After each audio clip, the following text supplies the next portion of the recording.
Islam Moors, happy holy day, and welcome to House of Reawakening Minds, geographically located in care of 602 Vandiver Avenue, Wilmington City Territory at Delaware State Republic at North America, zip exempt 19802.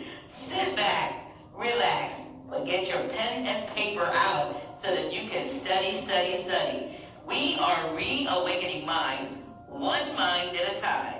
Are you awake yet?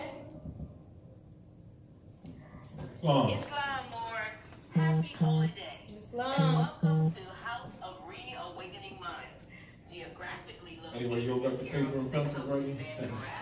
Welcome to the House of Reawakening Minds. We're going to go over lesson book 14 slightly. How many of you were here last week when Rosa Mariah did her class? Good. Great class, wasn't it? Yes, yes. And one of the things that I recognized with a comment that had came through, someone was making disparaging remarks talking about she could not use AA222141. But we all know that as people begin to wake up, you will always have people who are paid trolls because they want to put the people back to sleep. Many of you who have been studying know that the great missionary work set forth by Prophet Noble in the divine warning by the prophet for the nations, a major feature of the Moorish Divine National Movement is the enforcement of the Constitution for the United States, etc. When you learn the politics that has taken place at North America, you'll begin to have a clearer understanding about the abuses that have been happening to our people. However, what you do find is many people speak of it, but very few people will give you remedy. The Moorish Divine and National Movement is set forth to bring remedy, not to talk and complain about the situation.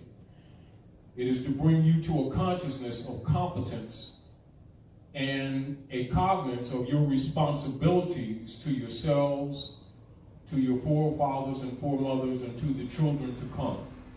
Not only the children who are here.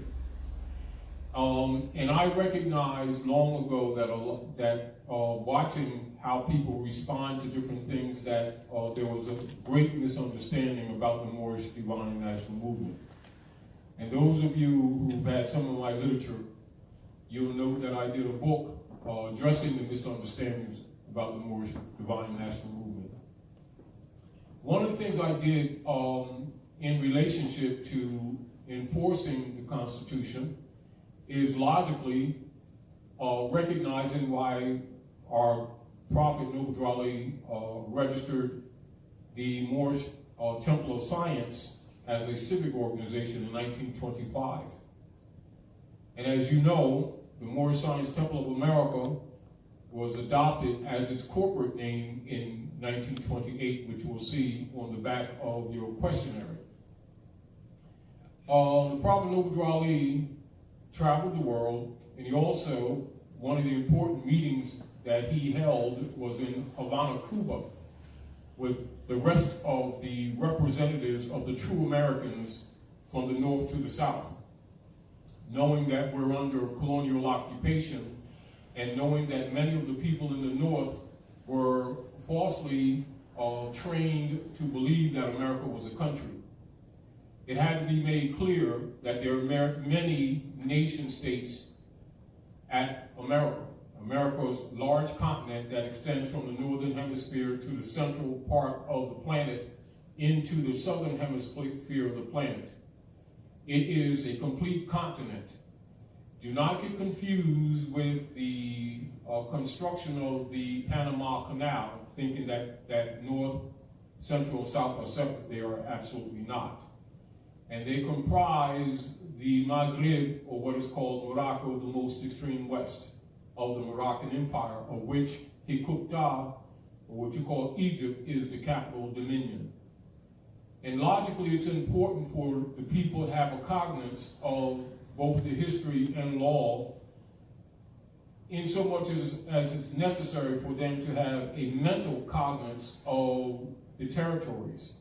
Because many of the people in the Western Hemisphere think that because they're in the South of America, or on one of the islands which are called Americana, that they're not Americans, because the European colonial operations have been training them the same way they do rats and animals, making them think that they were separated from the land. However, one of the things that was done by one of the adepts of the Moorish Divine National Movement, who set up humanitarian classes and schools in Ohio, in Cleveland, Charles Moseley Bay, and dealing with the issues of COINTELPRO operations infiltrating the Moorish Divine National Movement in order to slow it down or to upset it. He registered a lot of the knowledge of the Moorish nation in the Library of Congress so that the infiltrators could not tamper with it, because they've been struggling to tamper with the Prophet's information presented to the people. As an example, when you go into the microfilm in Chicago and look at the divine constitutional bylaws, etc., when the Prophet Nubudrali was here, in particular, he makes reference to the land parcel being of ours, and that the Europeans are in agreement to operate here with the United States Trading Company. And so we have taught you earlier in many lessons about the United States Trading Company and the United States Service Corporation that was registered in France in 1754 by Benjamin Franklin. And many people are not aware, because of the subversive operations that have taken place in the Western Hemisphere. And since 1861, many of the people have believed that the United States is the country. The country is Morocco. The United States is the service corporation occupying and operating on Morocco by treaty. Are we clear? Clear. And logically, by many people being compromised, that knowledge has not been transferred from generation to generation. This was by design, and logically, people who are not aware of it learn from their parents who have been miseducated, and they start using the word or the name of the land and the people and applying it to Europeans, which it does not apply to. Are we clear? Some people think it's innocent, but it isn't innocent. What it does, it relinquishes your right of claim to the land, and the European takes it and makes sovereign claim and exercises sovereign powers that belong only to the nationals. Are we clear? We won't go through the details at this particular time, but for those of you who recognize international intercourse and international law intercourse between nations and legal statuses of citizens and nationals on the planet, when you see people travel to other land areas under other political jurisdictions, you will see an enumerated series that will be on cards. Like some people who are from different jurisdictions will have what you call green cards, being foreigners or etc. Keep in mind, and this is one of the things that we have to fix with our people, they have to stop thinking that because they come from the center or the south or the islands of America that they are not the Americans. Are we clear? Because many of them have been mistrained just like the people to the north. And the Europeans have used miseducation in order to train the people to separate them mentally from the land. Those dynamics are signified in the movie they call Wizard of Oz, where Dorothy thinks that she left home, and at the end of the movie, the issue is that she just bumped her head, but she's home all the time. And this is symbolic of what has happened to these people with hair like lamb's wool, skin like burnished brass, like copper, who think that they came from someplace else. They were only miseducated. This is what the bump in the head symbolizes and represents. Also, the lion of Judah in the Wizard of Oz also symbolizes that. We won't get into that at this time, but I want to also remind you that the Prophet Nubudrali reminded the Moors not to get rid of your Bibles, because he's going to use it to condemn the corrupted government.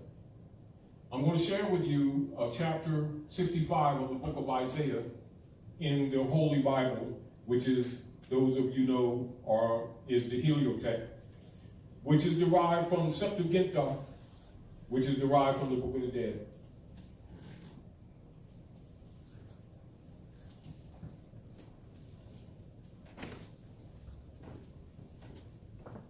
Isaiah 65. I am sought of them that ask not for me. I am found of them that sought me not. I said, behold me, unto a nation that was not called by my name.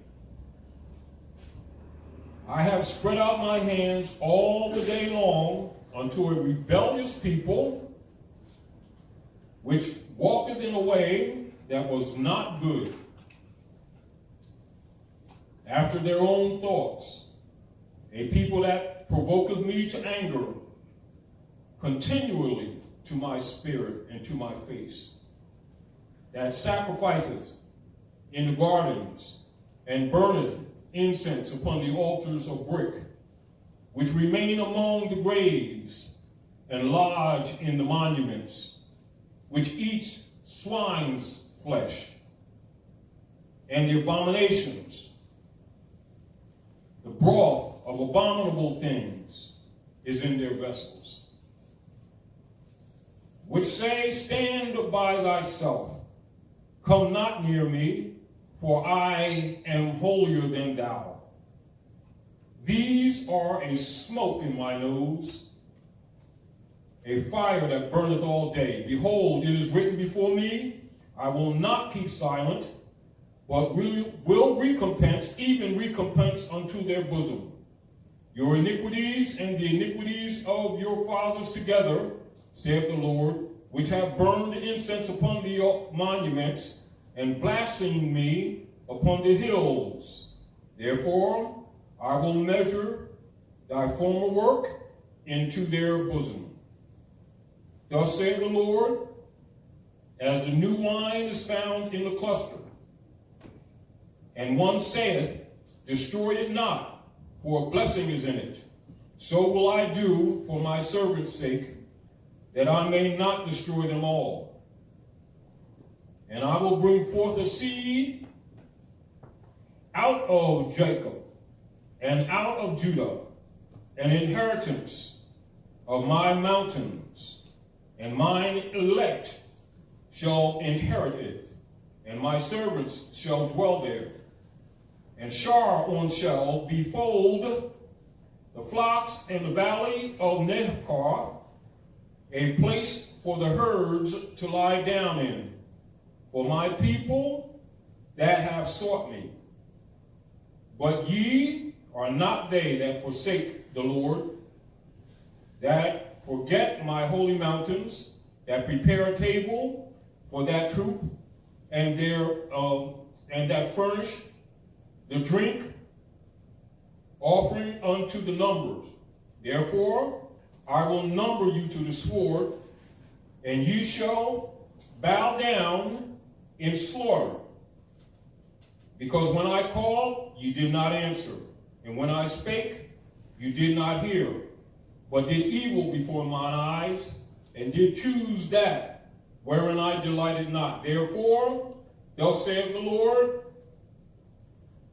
God, behold, my servants shall eat, but ye shall be hungry. Behold, my servants shall drink, but ye shall be thirsty. Behold, my servants shall rejoice, but ye shall be ashamed.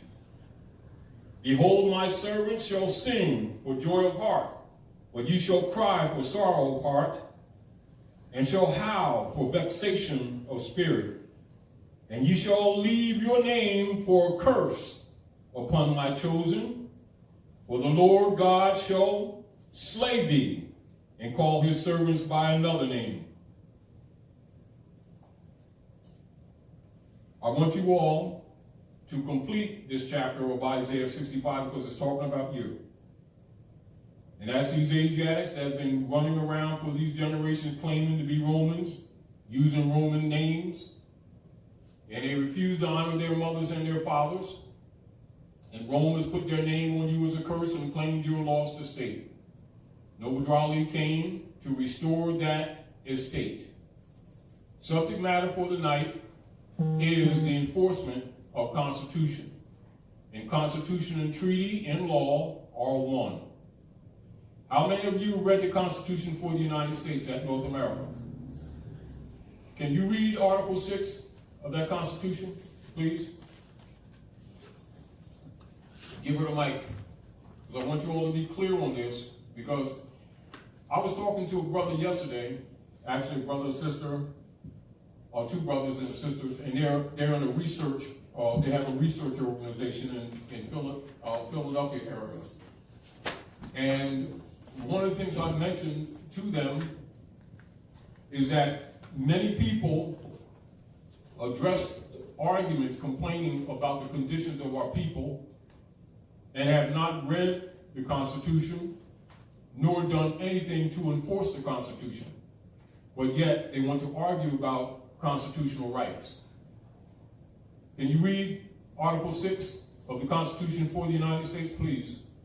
Article 6, subsection 1. All debts contracted and engagements entered into before the adoption of this Constitution shall be as valid against the United States under this Constitution as under the Confederation. 2. This Constitution and the laws of the United States, which shall be made in pursuance thereof, and all treaties made or which shall be made under the authority of the United States, shall be the supreme law of the land, and the judges in every state shall be bound thereby.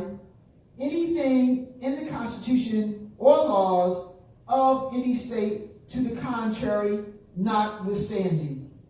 Subsection 3. The senators and representatives before mentioned, and the members of the several state legislatures, and all executive and judicial officers, both of the United States and of the several states, shall be bound by oath or affirmation to support this Constitution, but no religious test shall ever be required as a qualification to any office or public trust under the United States. Islam, thank you.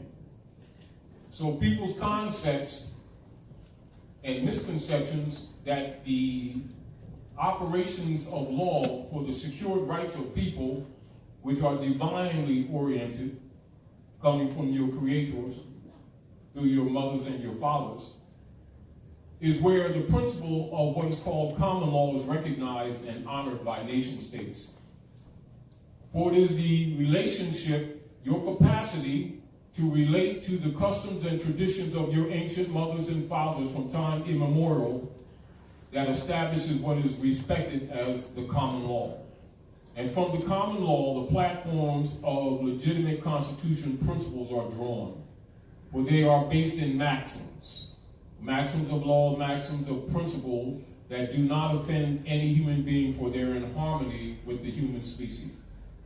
And therefore, it is the duty and responsibility for all men, women, and children to confess their own and to worship under their own vine and fig tree and honor their mothers and their fathers, that they may receive their inheritances like all other nations. Those who fail to answer up to constitutional principles are subject to many mistreatments, which you all have read in the divine warning by the prophet for the nations.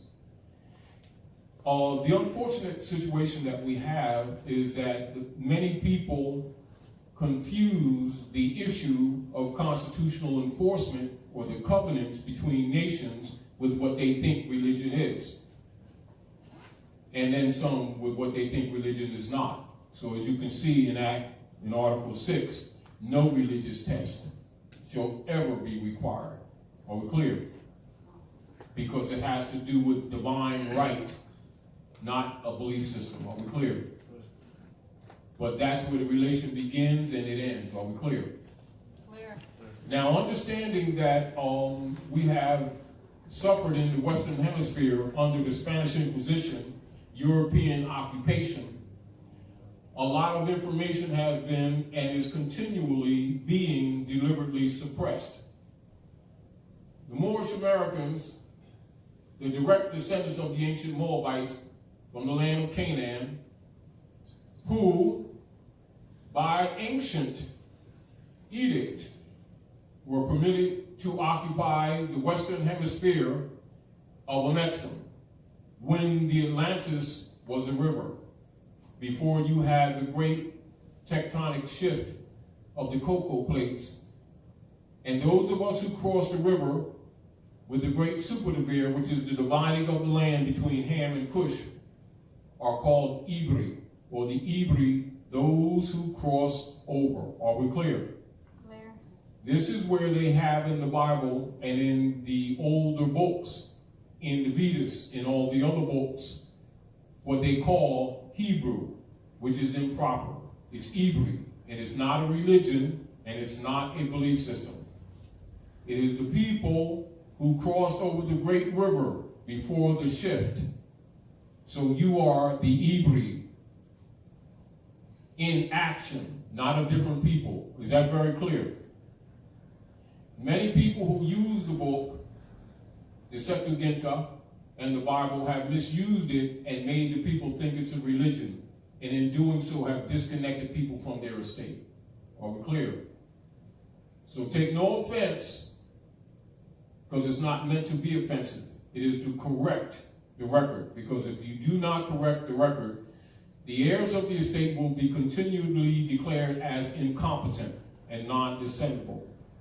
But the misinformation was not accidental. It was deliberately set forth to steal your birthright and your estate. That is also represented in the book of Genesis, genetics, chapter 25 of the book of genetics. Or Genesis, where you see Rebekah is deceiving Isaac with the transfer of the birthright between Jacob and Esau. So you read that, because that's telling about you too. And also for you who give up your birthright for a bowl of red pottage. And the symbol red, or the color red, is symbolic of your flag too. So understand, while the book is cosmological and it is also allegorical, you must know it relates to you. So don't look at it as just a book to worship, because originally the book was, and all of the books are cosmological books, and it's for the workshop of the mind, not for the worship of the books. And therefore, all the prophets would always remind the people to listen to the word and do not get caught up in worshiping them. However, the people began to worship the prophets rather than pay attention to what they said. And therefore, this is one of the reasons why the world is upset today and why people are in such disorder. For they have begun to worship the prophets rather than to study what they said and recognize that they were social reformers. And they did not promote religion. Most of their enemies were people who claimed religion, including the priesthood, who've always been the enemies of the prophets. Because the masses have never been really given religion. The masses have usually been given dogmata by design of the priesthood. But because the priesthood have traditionally hidden behind the titles of priest, hiding behind Allah, Jesus, Moses, Muhammad, etc., and raped the people. This is one of the major paradigms of the issues of Yeshua ben Yosef arguing with the doctors of the law. The doctors of the law was the priesthood. They were doctoring of the law. And those sufferings have met us today face on. And so much of your cure will be knowledge, for the people are destroyed for lack of knowledge. So one of the things we want to deal with to clear the record for some COINTELPRO operatives who were critiquing Rosmariah on her class last week, saying that she could not use AA222141 because it's the number of certificate of CMB registered in the Library of Congress, Washington, D.C. Well, let's clarify this make this very clear. I am the Emir of the Great Seal. I possess those certificates, as does anyone else that studies this stuff. The number AA222141 refers to this, and I want you all to write this down. The AA is Nationals of the Land. That's the highest level in the categories of the studies of citizenship. Are we clear? Thereafter, you will find upon your studies of international operations and peoples, you'll see A1, A2, A3, A4, A5, A6, A7, A8, A9, A10, A11, A12, A13, A14, A15, A16, A17, A18, A19, and all of these lists will list different natural people that travel into different countries, and it would be the categories on why they are in other jurisdictions. Say someone might come into the land and they come for school, and they may be going to a college or university for so many years, and their green card would indicate that. Are we clear? Someone may come in as a scientist to do some work, and they would have a different number. I want you to get used to these things, because one day we're going to share with you those different lists, but that's not the subject matter for tonight. I want to make these things clear to you. You may have someone comes in for a job, for working, and these are what you would call different alien statuses. Are we clear? So be clear that this AA status is Class A1. That is the nationals of the land, distinguished from the citizens or the corporate citizens. Are we clear? Are we clear? Clear. The nationals are the highest level, for their citizenship cannot be removed. Are we clear? Because it's a birthright. It is not unlike, say, if any of you went to Manchuria or China for school, and you have a family there, you may have children there, they become Chinese citizenship under Naturalization Act, but that would not make you Chinese, would it? Are we clear? That would be a citizenship status, and you would have a number that would indicate whatever that status is, whatever your purpose is for operating in China. Are we clear? Same with Russia, same with France, same with Germany, same with Brazil, same with any other nation state. Are we clear? So those numbers are operative here in North America. And this would indicate the people of the land distinguished from persons who may be citizens under the United States company, which under treaty law has been operating at North America. Are we clear? And with what you call the union, those persons who may start domiciling here or residing on the land semi-permanently, i.e. Europeans, they would be U.S. citizens. Are we clear? Are we clear? But they're not the nationals. Are we clear? That's not a disrespect. That is clarity. However, because many people have been abusing our people have been mislabeled as U.S. citizens, which they are not and can never be. Are we clear? You're the nationals of the land. You're the people of the land. And understand this very clearly. Though you've been tagged as Indians, the land is not India. Are we clear? Clear. You will find that misnomer established in Columbus's records, because they were trying to get to Madagascar and to Hindustan to take over the trade routes of the Moors. And so they were navigated to the Atlantis Islands, which you now call Burigan, Haiti, Dominica, etc. And so he started calling the people West Indies. That's where that term came from. Are we clear? That's how the Moors of the West became known as Indians. But you're not Indians. Are we clear? Over generations, the Europeans reinforced the brands and the misnomers and displaced the pedigree in order to override your right of claim to the land, because they started instituting what they called the doctrine of discovery. Are we clear? to steal your land.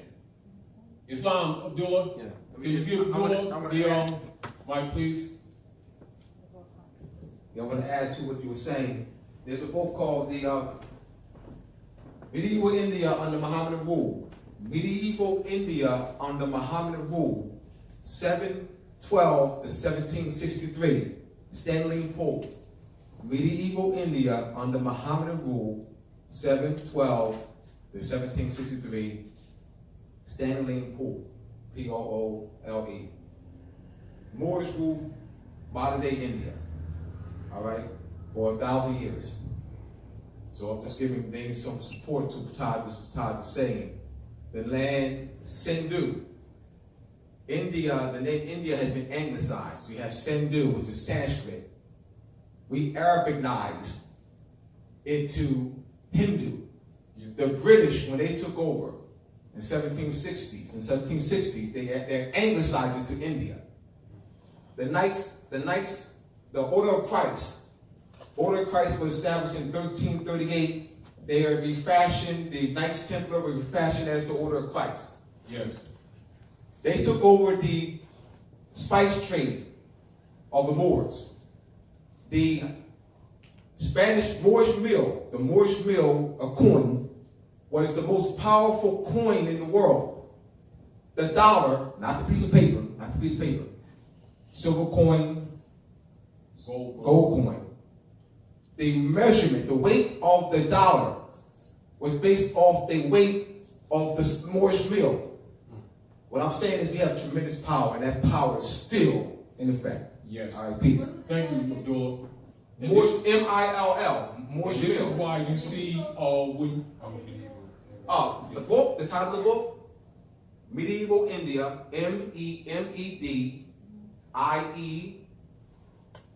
Medieval, Middle Ages. The Middle Ages, so there's, all right, medieval period means is Middle Ages, and that's 700 to 1500. That's the time period which the Moors ruled Europe. There's a 3-volume book called The History of the Moorish Empire in Europe by S.P. Scott. The History of the Moorish Empire in Europe, volumes 1, 2, and 3 by S.P. Scott. We ruled Portugal for 500 years, Sicily for 400. All right. You have southern France for about 150 years. All right. So Charles the Hammer Martel, the hammer, because he laid the hammer on us. yes. In 732. All right. Yes. The Battle of Poitiers, or the Battle of Tours. Yeah, so Right. Charlemagne. All right. Yeah. So it's important for you to know that history and not to have your mind compressed due to the forced servitude and peonage that operated in North America, which is connotatively presented as slavery. This is why most people who are in the business of taking advantage of you will always talk about our people as being the first this or the first that in 16 or 1700s as a slave, so that you don't know your real illustrious history, and that you're actually the nobles who were overthrown. Are we clear? Clear. This is why if you all do any research around the world and you start looking at old oil paintings of people here on the land, they look just like you, and they will refer to women as noble women, and the sheiks and shakuns and chiefs as noblemen. You were the nobles who were overthrown. You must understand that. And that's your real history. And people among your own who are referred to in the Western world as conversos. So write that down and get used to that. Conversos. And conversos are Moors who, either out of fear and other disingenuous situations, claim to be Constantinians, which hide behind the name Christianity. And this was 90% of all conversos were never trusted by Europeans. You'll do the research yourself, because the Europeans know that those who know the true history know that the Constantine order, set up as the Niceno-Constantinopolitan Creed, which is the official name of the order of Christianity set up by Rome is really corrupted for mind control. And so those Moors who were educated knew that. This is why the Europeans never trusted conversos. However, other nationals always looked at conversos, who were later called Negroes, black, and colored, as traitors, because they did not stand on principle. And for compromission, they compromised themselves and often worked against their own people.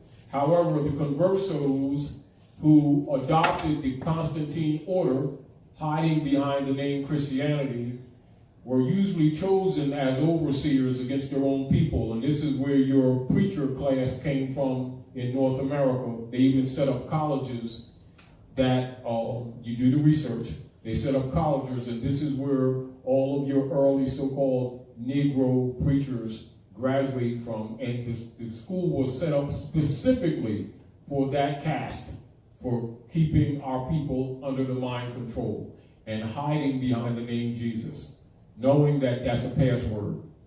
For the Yahshua ben Yosef, who was Moabite, Canaanite, and he was Muslim, his great-great-grandmother is called Ruth the Moabitess. And they have a book for her also in the Heliothek, in the Septuaginta, and later translated to the Bible. And it's usually set at book 39, which equals 12. And that's Yahshua's great-great-grandmother. She's Moabite, he's Moabite, and you're Moabite. The ancient name of the Moabite, the contemporary name for Moabite, is descendants of the ancient Moroccans, or you call Al-Moroccan or American. The short for the ancient Moabite is Moor, M-O-O-R. And this is why you see in all secret societies around the world, whether European or Asiatic, you will see them wear the Moorish crown of the sun, which is called the fez.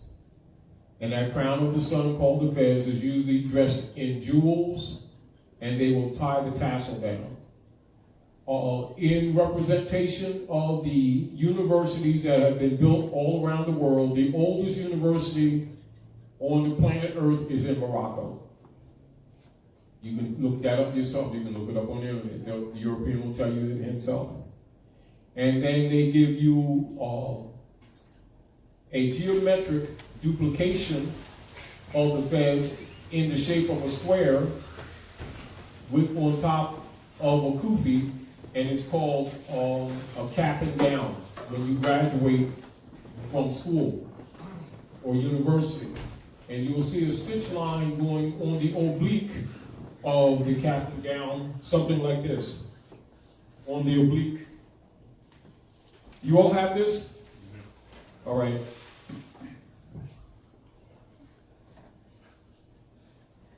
Oh, I'm going to read this for the people first, and then we're going to draw the symbol of the cap and gown. The AA in the lesson book,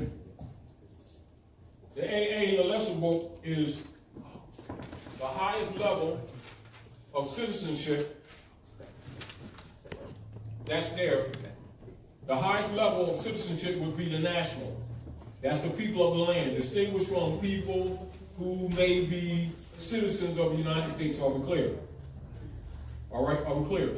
So these are the original tribe nationals of the land. Are we clear? That they falsely refer to as West Indians. Are we clear? North, Central, and South. The true people of the land of the Western Hemisphere. This 2.2 is chapter 22 of the United States law of a general and permanent character. Are we clear? General and permanent character. So that means it's broad, isn't it? Isn't it? All right. So that deals with foreign relations and intercourse. And for those of you who would do research in chapter 22 of the United States Code of Law, that will be page 954. That third 2 is consular courts. Consular courts deals with Article 3, Section 2 of the Constitution. Will you read that? Pass over the mic, please. And keep this in mind while we're going over this lesson, that the Prophet Noble Raleigh commanded the Moors to do what? To enforce the Constitution. And he claims it to be what? The great missionary work of the Moorish movement. Are we clear? All right, go ahead, Gilliam. You want the whole thing? Now I want you to read section 2, All right. Article 3, section 2. All right. Article 3, section 2. In all cases affecting ambassadors, other Read the first line of section 1 so people can understand the original jurisdiction always is what? One vested in one Supreme Court. You want to do it? All right.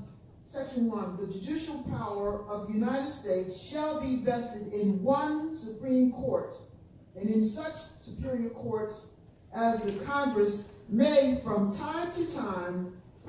Such inferior courts. Or such inferior courts, I beg your pardon. As the Congress may from time to time ordain and establish. The judges of the Supreme and inferior courts shall hold their office during good behavior, and shall at stated times receive for their services a compensation which shall not be diminished during their continuance in office. Maybe you better read it. I can't see that well here. 2? Yes.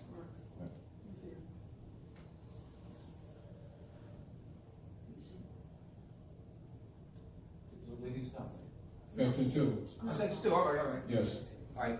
The judicial powers, section 2, Article 3, section 2, the judicial powers shall extend to all cases in law and equity arising under this Constitution, the laws of the United States, and treaties made or which shall be made under their authority, to all cases affecting ambassadors, other public ministers, and consuls, to all cases in admiralty and maritime jurisdiction, to controversies to which the United States shall be a party, to controversies between two or more states, between a state and the citizen of another state, between citizens of different states, between citizens of the same state claiming lands under grants of different states, and between a state or the citizen thereof and foreign states, citizens or subjects.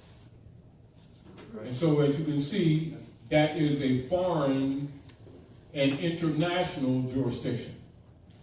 So when you're dealing with nationals and citizens and there's any controversy whatsoever, the platform for that would be consular court, for it deals with the issue of diversity. Write that down, diversity.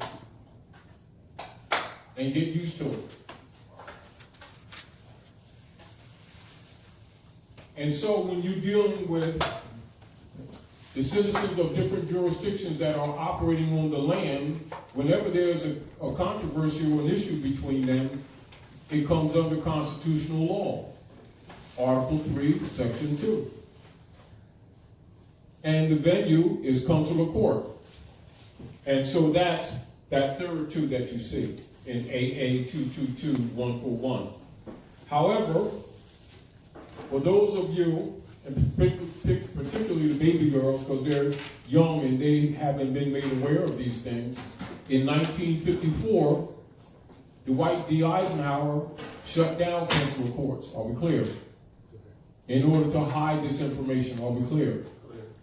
And then you recognize during that period of time, this is when they start promoting the Negro preacher marcher guys with the Civil Rights 14th Amendment argument stuff that actually started stealing your hotels, your schools, your restaurants, your corner stores, and your businesses, and now you all have little to no businesses under your control, thinking that you could be U.S. citizens. Under the Negro Act, this is when they started promoting that strongly amongst our people. And almost all the leaders that they had doing that always hid behind the name Jesus. And the people believed in them. And this was to get the people to agree to be Negroes and people of color under the 14th Amendment, which is actually artificial persons, which would take you off the constitutional platform and put you in the Christian black codes, and then they would exercise them, and you were trained to call it racism and prejudice when it's actually the Christian black codes. And this is how they've been breaking your families up since the 50s. And that's a fact. Now, a point being made to you, once you have a couple of generations of people being trained like rats and not really understanding that they're being trained, they were thinking they were being educated. After a while, you lose reference points, and they don't have any reference points to relate to. So they think that these people are teaching them truth because they usually say Allah and Jesus, then they call these people black man and Negro, not knowing that it's actually disinheriting you and taking you off the political platform.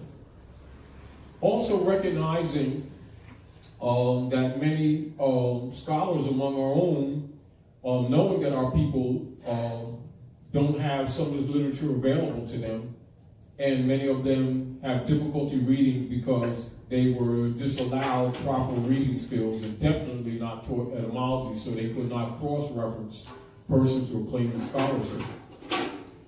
Understand that C.M. Bey did the AA222141. That's the number of one of the certificates with nationality and identification registered in the Library of Congress. However, because there were so many people amongst our own always trying to separate the missionary work of the liberation of the people, separating anyone that does that from Noble Drew Ali, which is the nature of the Moorish movement, is the enforcement of the Constitution, which is why I did lesson book 14 in the late 80s. And we published it around between 92 and 96 in desktop copy. And because of knowing that that this is the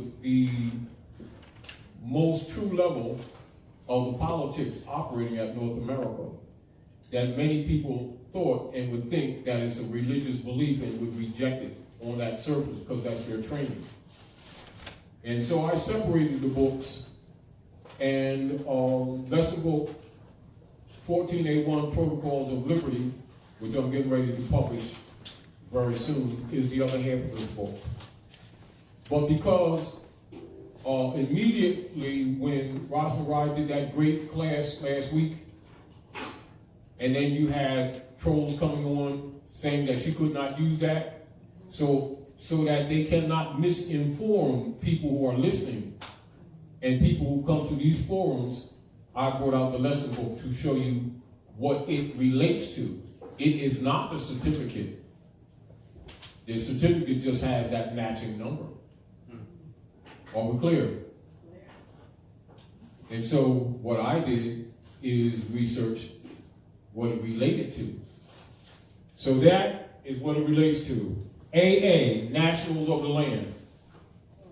2.2, Foreign Relations and Intercourse. On page 954, that anyone can do research for yourself and liberate yourself. Are we clear? Section 2, chapter 22, book 22, chapter 2, consular courts. So no one's been teaching you consular courts, they've been telling you civil rights courts and civil rights arguments, and you thought it was real, and as soon as you go on there, you get all these abuses. So you can see why our people for so many generations have been continuously losing. They're on the wrong venue. Are we clear? So what occurs when you go into the wrong venue or into a venue that has no proper jurisdiction? Do you expect due process? No, you've been abused, haven't you? However, people have known this and not exposed it to you. This is why a lot of people who claimed over the years for you all who know some of the criticisms that we get, why they jump on Taji Guy and tried to dismiss my platform, hoping I'd disappear. Because once you educate the people, they can't play with them anymore, can they? Once you understand that this is universal, and this is the supreme law of the land, then you recognize, why haven't they been telling you this? Then these people lose credibility, don't they? That's why they don't like Taj Tarik, because they want me to play along with that game with the titles. You understand?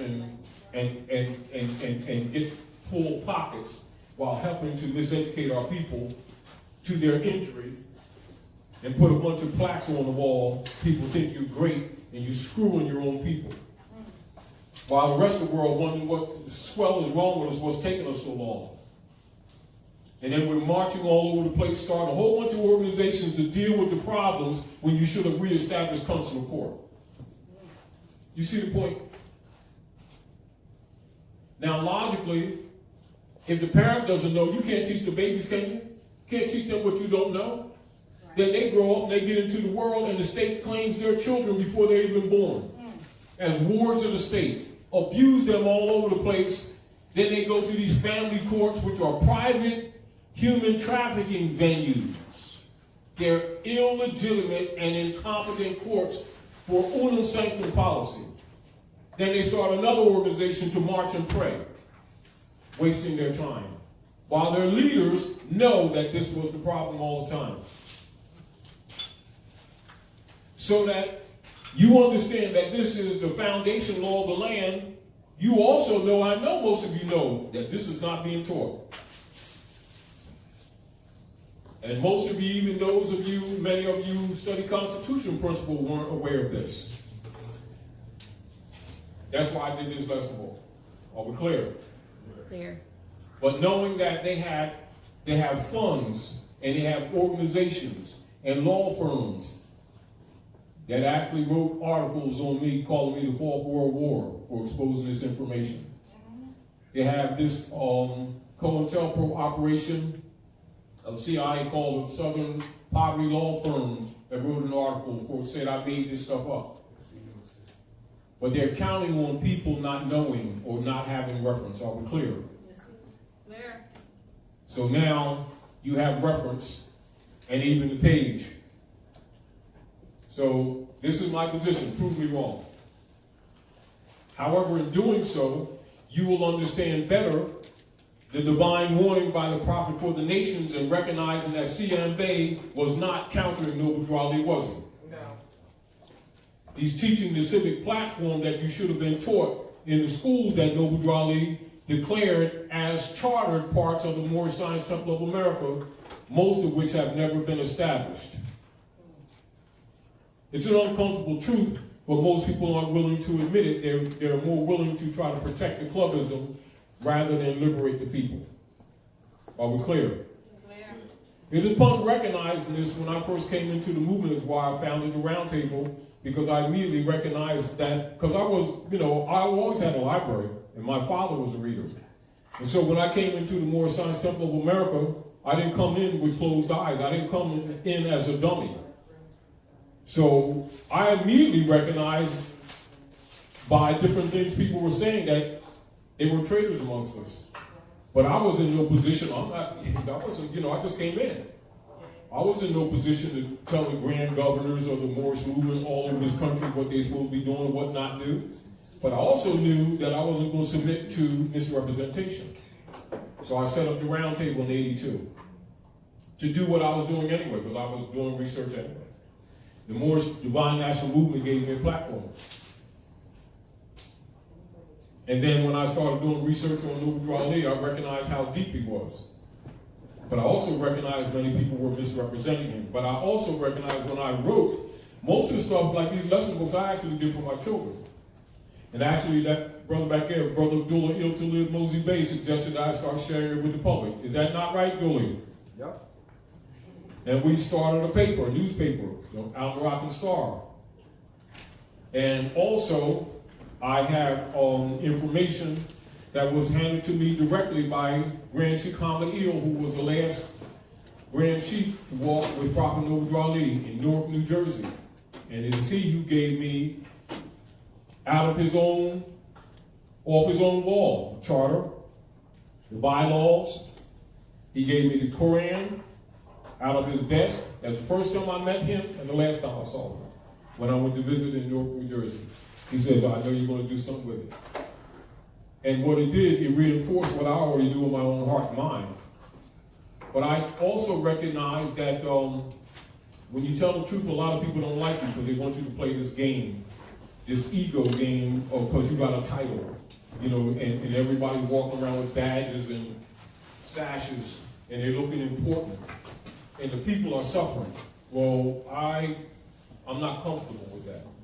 I can't sit around playing egotistical games while the people suffering, and they're looking at people who should be telling them the truth, playing it safe, or taking passivity, or teaching them passivity while they're suffering. So I did, and started sharing my lesson books that I prepared for my children with the public. This is one of them. All right? So that's consular courts. And 141 is, pay attention to this, you all, judicial authority generally to carry into full effect the treaties of the United States with certain foreign countries. That's the law of the land, y'all. The law of the land.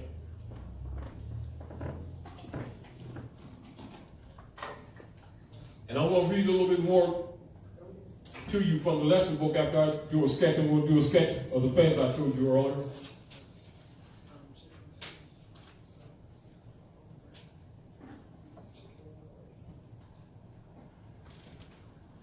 Now, can you all imagine if the people around the country and off the country, because people were listening from England, Brazil, and other territories last week, when the troll made that statement last week when Roz was doing her class.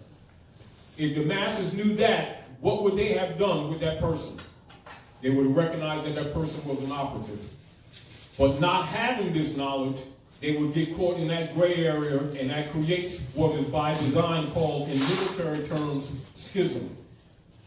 S-C-H-I-S-M. That's the military term that the European uses that the people refer to as dividing and conquering. And this has been one of the operations in the Moorish Divine and National Movement, where you see the people keep trying to divide the Moors against each other. Or people have them debating with each other on a noble issue when they really should be presenting knowledge, not disgracing the nobility of the platform of resurrecting and redeeming their own people. But when you have a background in knowledge, you don't fall into that trick, do you? So as you can see, this is universally obligatory, isn't it? And then somebody gonna tell her she can't use that? You see, when you know better, you do better, don't you? Yes, sir. See, in other words, you don't argue with co-intelcooperatives, you continue to do the work to liberate the people. And the people themselves will start solving the problem.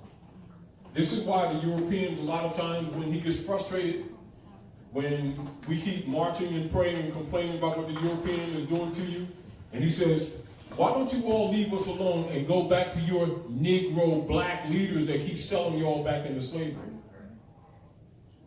Now you understand the response of that troll last week?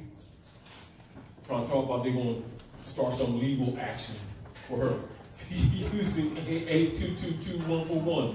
That's the enforcement of the Constitution and treaties.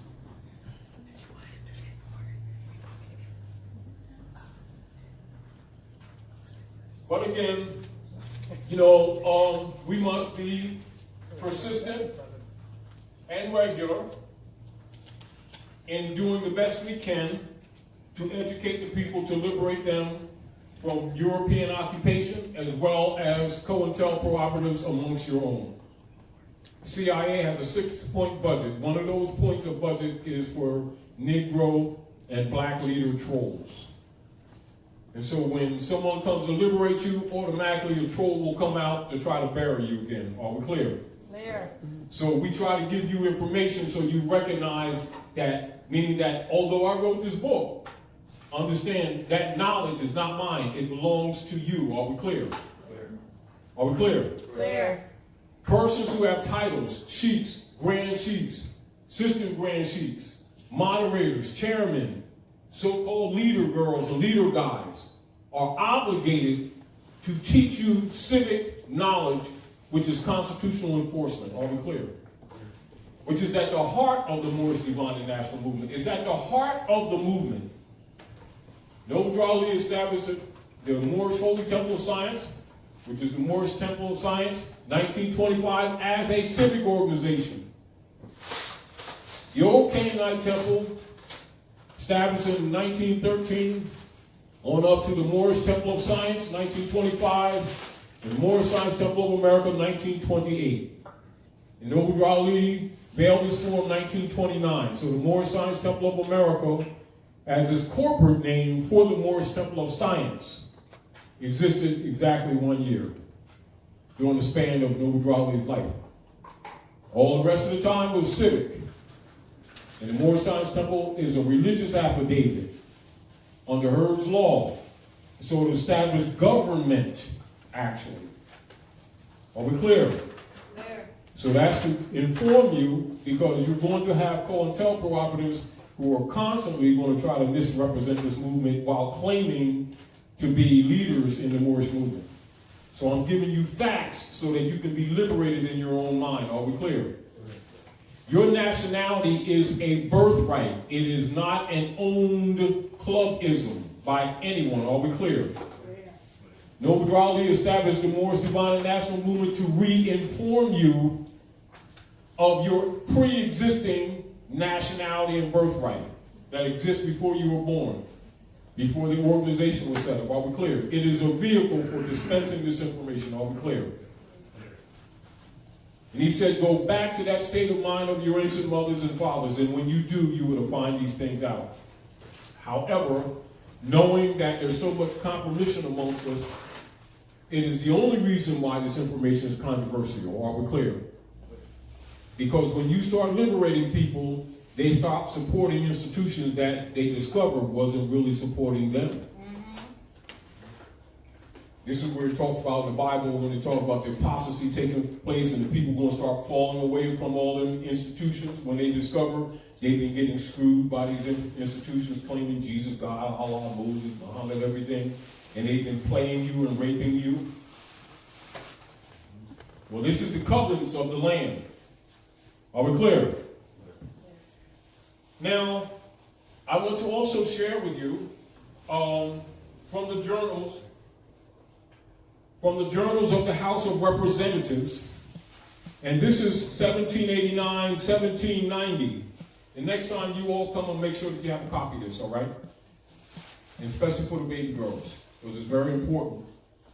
Because keep in mind, one of the things that Rome does, they know that if they subjugate the woman, they subjugate the family. Are we clear? Clear.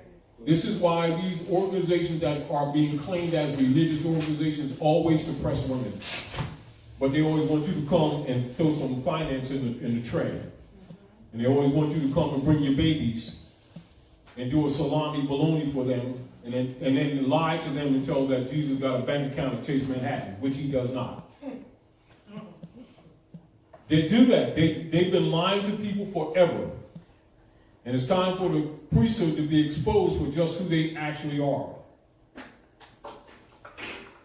Just because they say Jesus, God, Allah, Moses, Muhammad don't make them holier than thou. Because they've been using the Bible, the Septuaginta, and the Quran to rape the people. And that's the truth. And no one will call them to the table. Well, Taj, you guys call them to the table. And I don't care if they don't like me because I'm not here for them. And I don't need their authority. My mother sent me. Thank you very much. I'm going to read from the journals of the House of Representatives to show you this is no new argument. Are we clear? This is 1789, 1790. And keep in mind, Georgie was appointed, not elected, to the office of the president for the United States Trading Company, doing business at Morocco, 1789. This is the case, a synopsis of a case, all right? Are we clear? The views of slaves and free blacks are rarely found in the petitions. Blacks were often the subjects of petitions submitted by whites, but in one unusual case, 4 former slaves petitioned the House of Representatives for clarification of their legal status. The ex-slaves, Francis, Daniel, Hammond, and Samuel, had been subjects of the Emperor of Morocco when they were captured by an African king. They were delivered to a Captain Clark on the promise that he would take them to England, where the Moroccan ambassador would ransom them, but instead they were sold in South Carolina as slaves. Eventually, the 4 men purchased their own and their wives' freedom. They now wanted to be assured that if accused of a crime, they would be tried as subjects of a foreign nation by the Court of General Sessions rather than as free blacks by the magistrates and freeholders' court. The House decided that the men were citizens of Morocco and thus not subject to laws governing free blacks. Different status, isn't it? Isn't it? Same people, different status. Introduction to this case. A petition was presented to the House of Representatives from sundry free Moors, subjects of the Emperor of Morocco and residents of this state, praying that in case they should commit any fault amenable to be brought to justice, that they as subjects to a prince in alliance with the United States, that's treaty law, of America, may be tried under the same laws as the citizens of this state would be liable to be tried, and not under the Negro Act, which was received and read. House Journal, January 1790, January 1790, published for the South Carolina Department of Archives and History by the University of South Carolina Press, Columbia, South Carolina. So you can see the universities know this too. And they turn around and call these people black, don't they? And they have black leaders keep telling you that you're black, don't they? And guess what it does? Put you under the black codes. That's the House. That's the journals of the House of Representatives. You think they don't know that you're Moors? Yes, they know. But it's not to their advantage because they can't mistreat you under international law. Now you understand why you must nationalize? Why Drew Ali set up the old Canaanite temple to restore your nationality? Is it an action of a club or an organization, or is it a birthright, you all? Birthright. Is your pedigree. Now, in relationship to your activities in community, you must have a conscious knowledge of what you're doing. Thus, that's why I gave you that. Are we clear? I'm going to take you a little further in that to show you the fundamentals of AA222141 in your relationship with operators of the United States Service Corporation. And so I'll read to you the laws of a general character. What I wanted to do, and because it's actually on one of my other computers, I would have put this page up on the site, but share that with them, anybody wants to assist. But she's going to put that up on her page. Yes, it's there. And this is for you all to see. And this is from the lesson book, the page that I'm reading from. Are we clear? I just want you to get an idea so you can understand. I'm going to come over there. I want you to understand that when the troll came up and tell Roz that she couldn't use it, this is what they're telling you.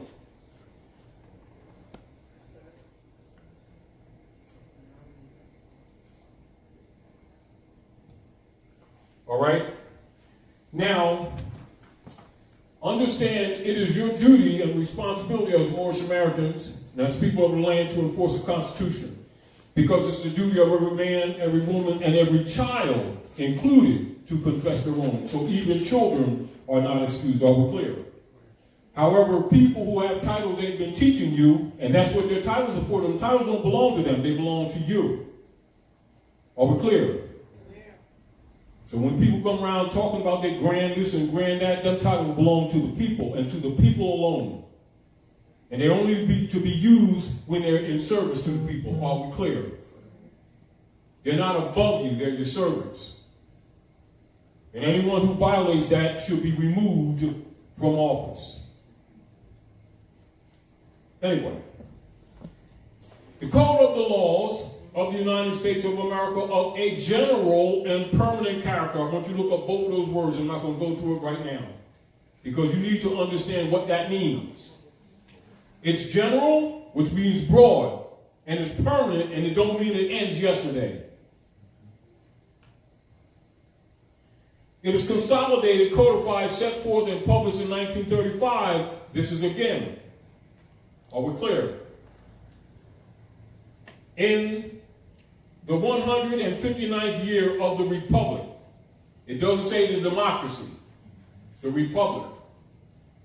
With ancillaries and index.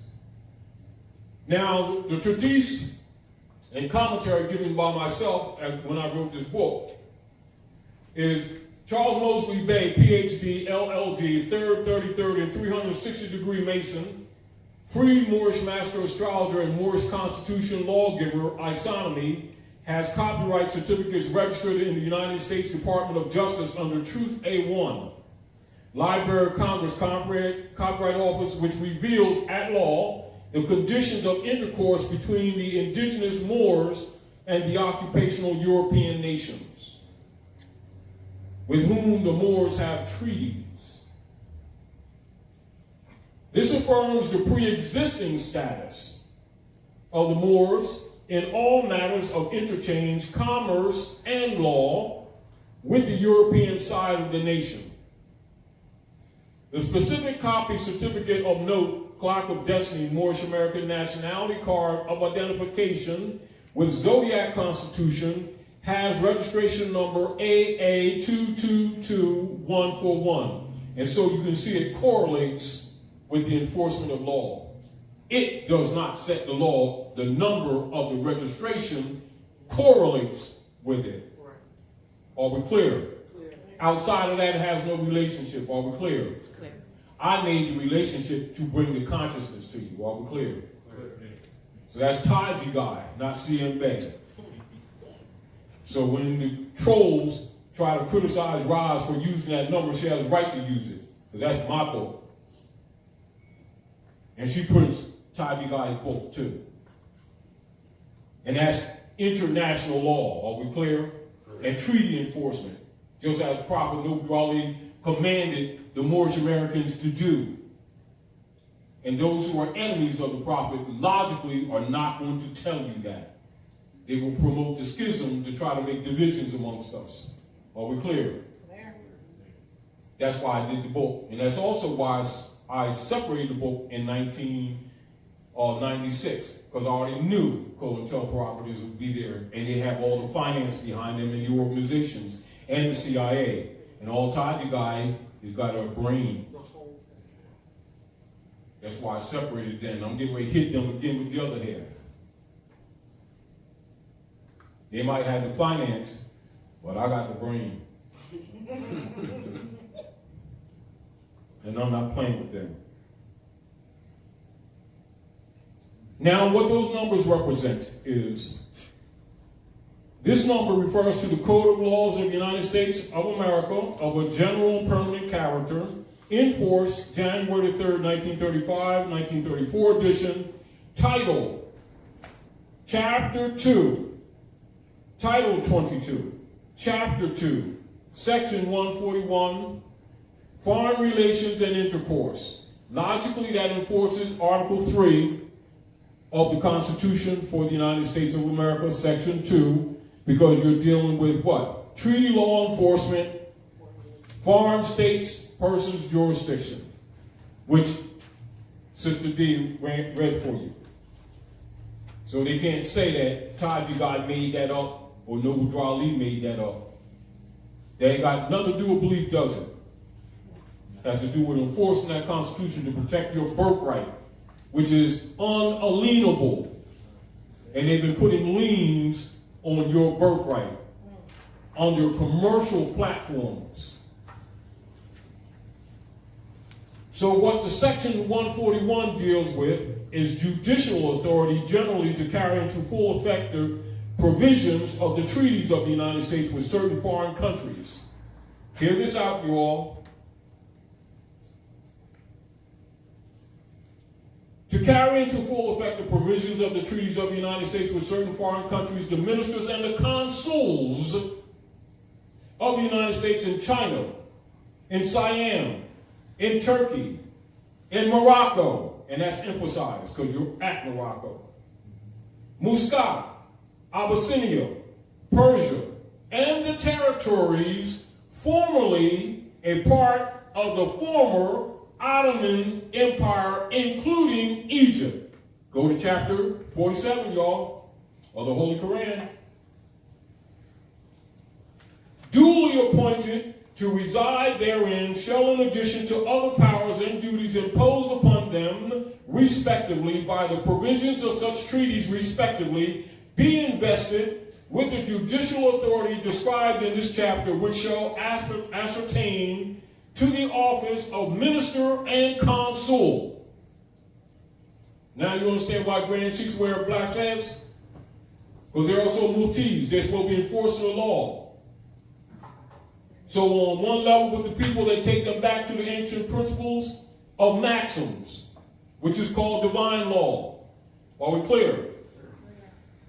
Nature's law and nature's God, as you see in the provisions of the Declaration of Independence adopted by the Europeans from Muslim law before the adoption of the Constitution for the United States, which Obama told you all about when he went to Egypt. You see the correlation, you all?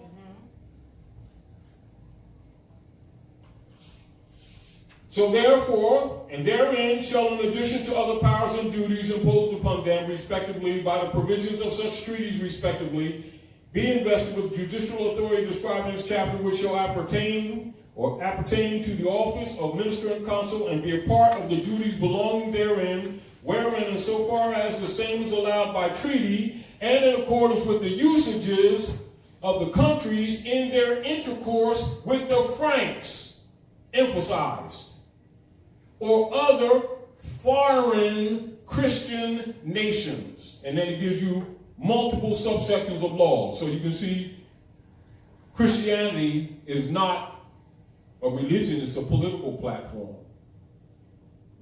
Christian nations, distinguished from Muslim nations, you're under occupation by the Christian corporate operations acting as a nation called the United States. And this is where your birthright has been stolen.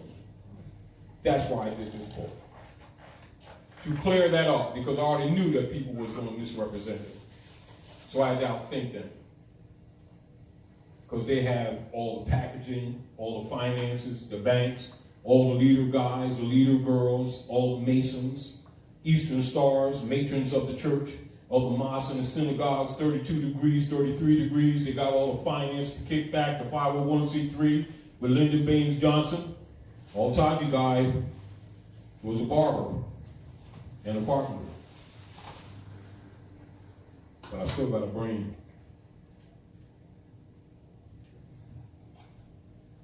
Continue. Now, commentary by myself on this issue. Moorish Americans should refer to the Treaty of Peace and Friendship of 1787, the Moorish Zodiac Great Seal Constitution, and the United States of America Constitution, Article 6, special attention excerpts from AA222141, 142, and 143. So the number is 141, so now I'm going to give you 142 and 143. Are we clear? So chapter 22, title 22, chapter 2, section 142. General jurisdiction in criminal cases. Are we clear? So 142 deals with criminal cases. The officers mentioned in section 141 of this title are fully empowered to array and try in the manner provided for in this chapter all citizens of the United States charged with offenses against the law, committed in such countries relatively, and to sentence with of such offenders in the manner in this chapter authorized. And each of them is authorized to issue such processes as are suitable and necessary to carry this authority into execution.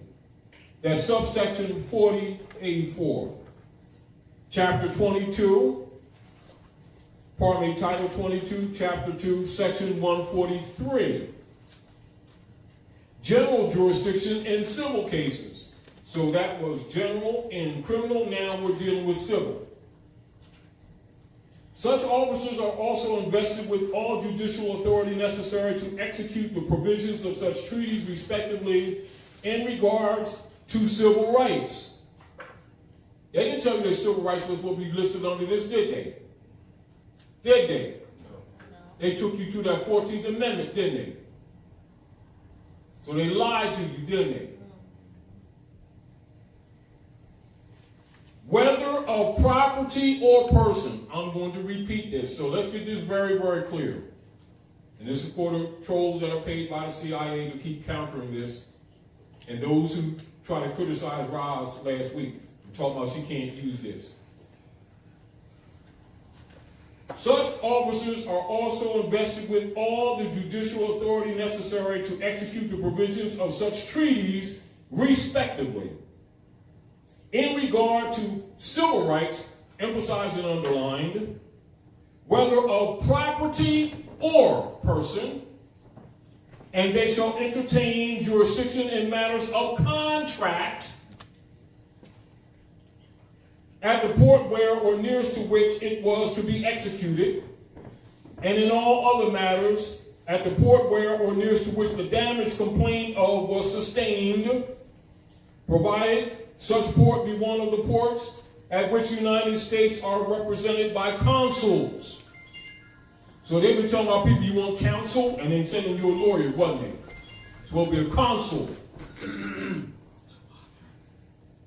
Such jurisdiction shall embrace all controversies. I'm repeating. Such jurisdiction shall embrace all controversies between citizens of the United States or other provided for by such treaties, respectively. That's subsection 4085. And of course, we go back to Article 6 of the Constitution for the United States. As Dee had read earlier, I'm going to repeat so that you can see the relationship. All debts contracted and engagements entered into before the adoption of this Constitution shall be as valid against the United States under this Constitution as under the Confederation. So you can see this supersedes that Constitution. Are we clear? Clear. This Constitution and the law of the United States, which shall be made in pursuance thereof, and all treaties made or which shall be made under the authority of the United States, shall be the supreme law of the land. So we're dealing with the supreme law of the land. How come you weren't taught this? And somebody gonna call in and talk about Roz can't use this? Keep in mind, when they was attacking her, they was attacking you. That's what you must recognize. They're trying to put you back to sleep because they know most of you don't have this information. So you get caught in that back and forth stuff, what kind of Moor you are. You're Moor by bloodline, by birthright. And you're obligated to this, just like the European is. But because they put you under that black codes and you've been doing around doing black things, you've been in breach of the law. But it allowed them to abuse you too.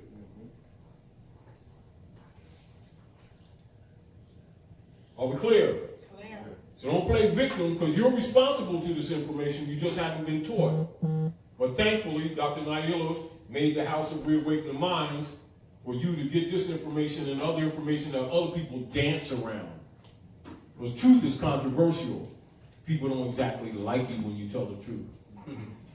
Because it pulls the wool of a lot of people that have been screwing you for generations, hiding behind Jesus and Allah and stuff. And they've been getting away with it, haven't they? Mm-hmm. However, if you have this knowledge for yourself, you don't need to talk to God. You ain't following me. You follow the instructions of Prophet Noble. And then those who are supposed to be producing literature to help support this movement, because the prophet said the half has not been told. If I told you everything, you go back to sleep. And he charged the Moors to produce literature.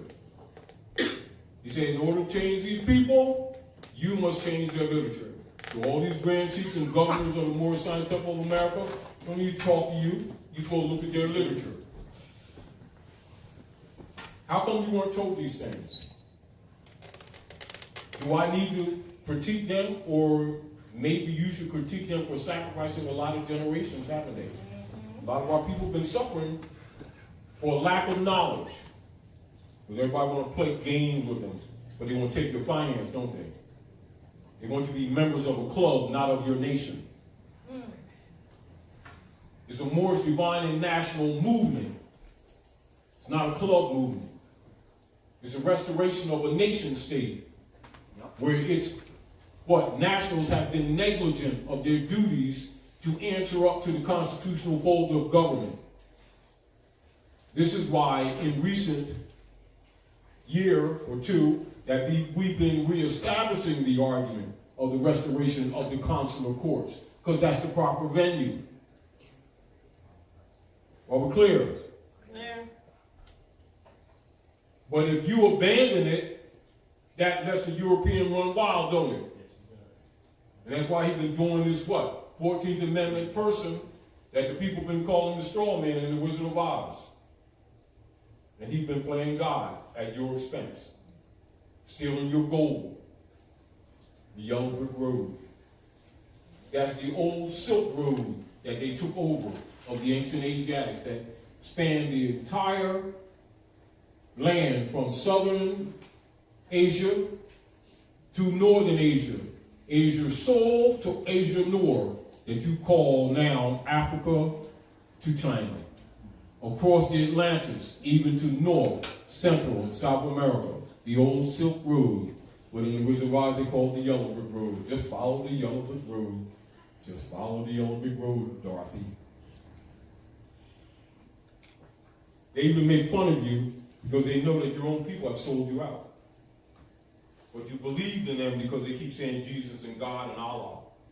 And you think they love you. The prophets was here, they the ones that sold them out to Rome.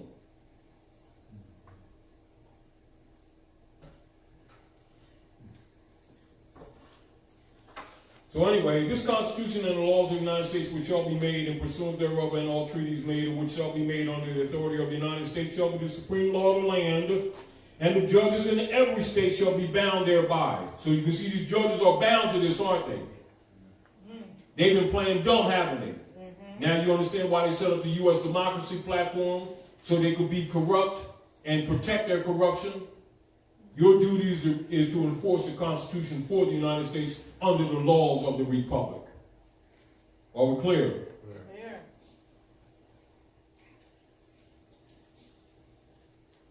And the judges in every state shall be bound thereby, and anything in the Constitution or the laws of any state to the contrary notwithstanding. So when they do these color of laws telling you that this stuff don't count anymore, does it stand in law? It does not. See why Drew Ali told you to enforce the Constitution? And he said, if you did not, he said, you're not going to be happy. And you'll be sorry. And so now we've been suffering the Negro Acts that should have been solved 60, 70 years ago under the Moorish Divine National Movement, and the law had not been carried out. Now the Europeans are liquidating your estates left and right. They're packing private prisons, which are POW camps with your children and your men, tearing your families apart. And then you try to get justice in the court system, which are private courts belonging to the Circle Church of the Barristers of England, when it should be a consular court venue. And you have not stepped up to the constitutional laws of your government. Now you understand when Drawley says, being Moorish Americans, you're part and parcel of this said government, must live the life accordingly? Not Taji, your prophet done told you that, but we didn't carry out the law, and now we're suffering for it. But I'm presenting this to you to let you understand that don't let people trick you and try to act like CMB didn't support the platform. He gave you knowledge to carry out the law. It's one thing to tell you one thing, it's another thing to show you. Are we clear? So now you have reference point, don't you? All right. So the senators and the representatives before mentioned and the members of the several state legislatures and all executive and judicial officers, both of the United States and of the several states, shall be bound by oath or affirmation to support this Constitution, but no religious test shall ever be required as a qualification to any office or public trust under the United States. So you don't come under the law talking about what your beliefs are of your religion. It don't count. You're dealing with maxims of law and the supreme law of the land to preserve the divine rights of all human beings under that Constitution. With the enforcement of the Constitution and the treaty, it is your duty to do so and to carry out the law. And thus, in the Moorish Divine and National Movement, for those who go to a Moorish Science Temple of America, OK9 Temple, Act 1. Who got the divine constitutional bylaws? I know it. I know you know it. So give it a mic. Give it a mic.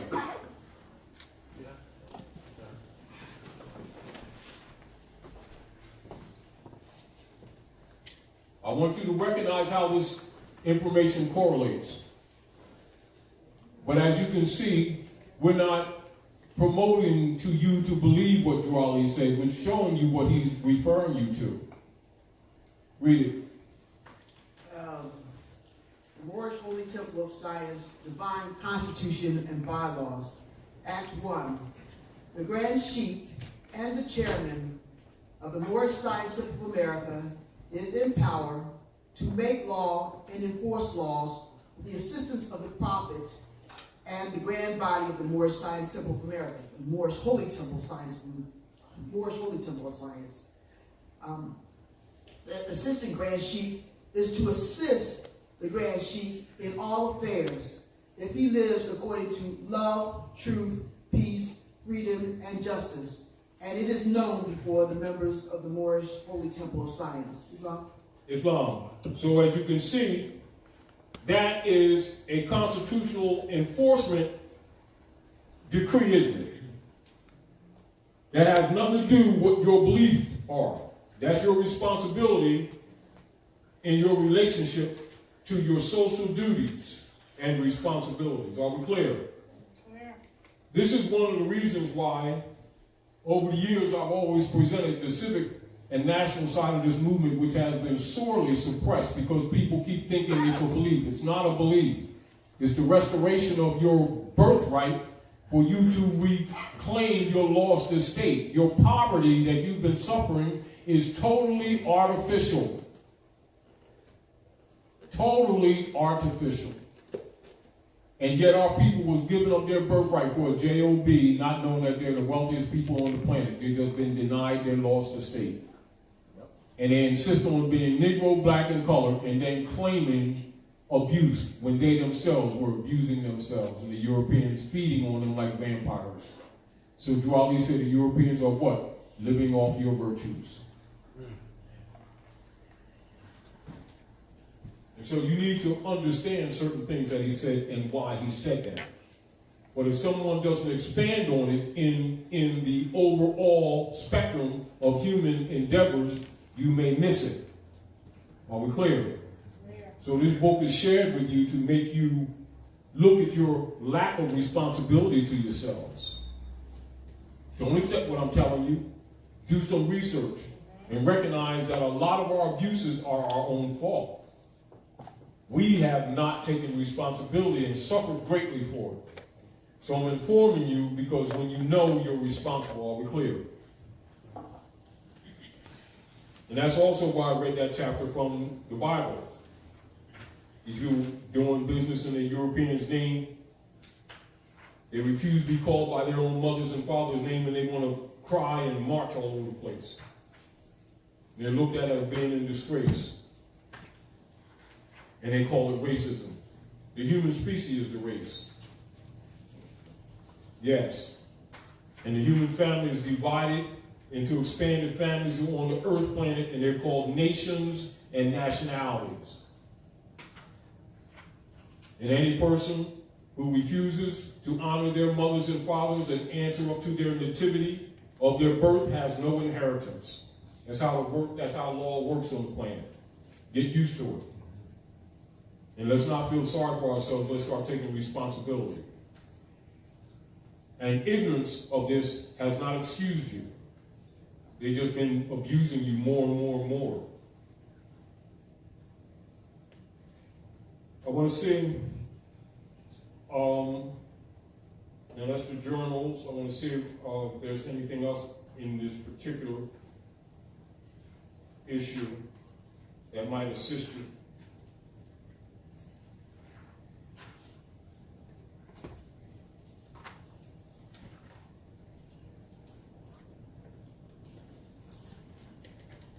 I think that should be sufficient, but the book will help you in other areas if you study, give you a little bit more expanded knowledge.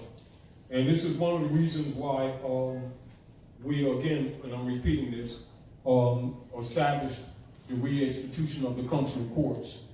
And our brother Shelley Moore has been traveling the country helping a lot, bringing people into the consciousness of the reestablishment of the consular courts. And this is also why members of the Order of the Great Seal have been working diligently for decades to restore consular court operations. But then some of the greatest critics have been people who should have been enforcing this law, but have been depending on you not getting this information and creating even more schism within the Moorish movement by claiming Great Seal Moors were out of order, when actually we were enforcing the law, not placating or taking a passive position. And logically, people who are passive who are co-interpreters really don't want you to know this information, so they would attack people like myself, hoping that you never got this kind of information so you could think it's a matter of opinion, or that we're making this stuff up. You get the point? And so they play this game of keeping you in a little club when you're supposed to be preparing yourself to take your places amongst the affairs of men. Can you take your place amongst the affairs of men when you don't know the platform that you're supposed to be on? No. Can you take your place amongst the affairs of men if you don't study constitutional law? No. And that's the covenant that's between you and the persons who are claiming to be government, so that you can keep them in check?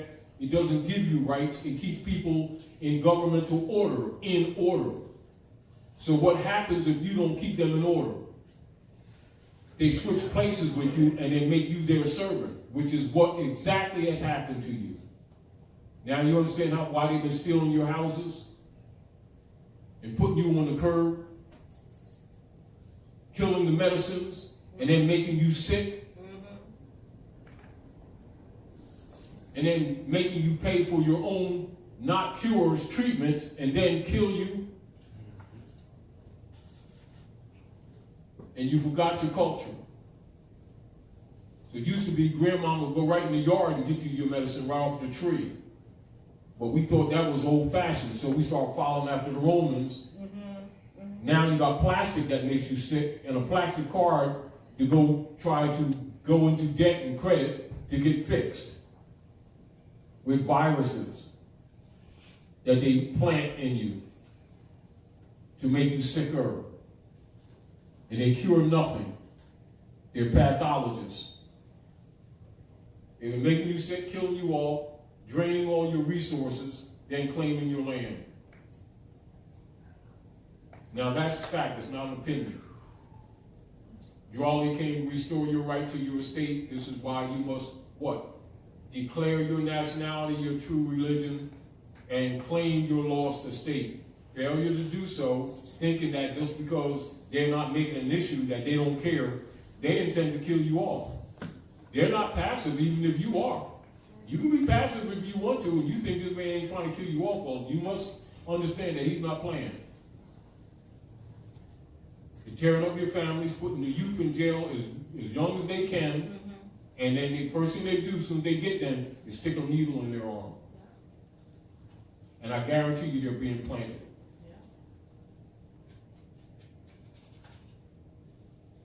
Go to a hospital, any one of you get birth, they claim the baby, and they inject them, and they implant them with the injections. Baby can't sign for themselves, so they take the baby's foot, which means foundation, and put it on a certificate. It immediately goes to 55 Water Street, New York, and goes on the stock market. That's the bonds. That's the bondage. And for those of you who don't believe that, you can go into congressional records and look what Franklin Delano Roosevelt did in 1933.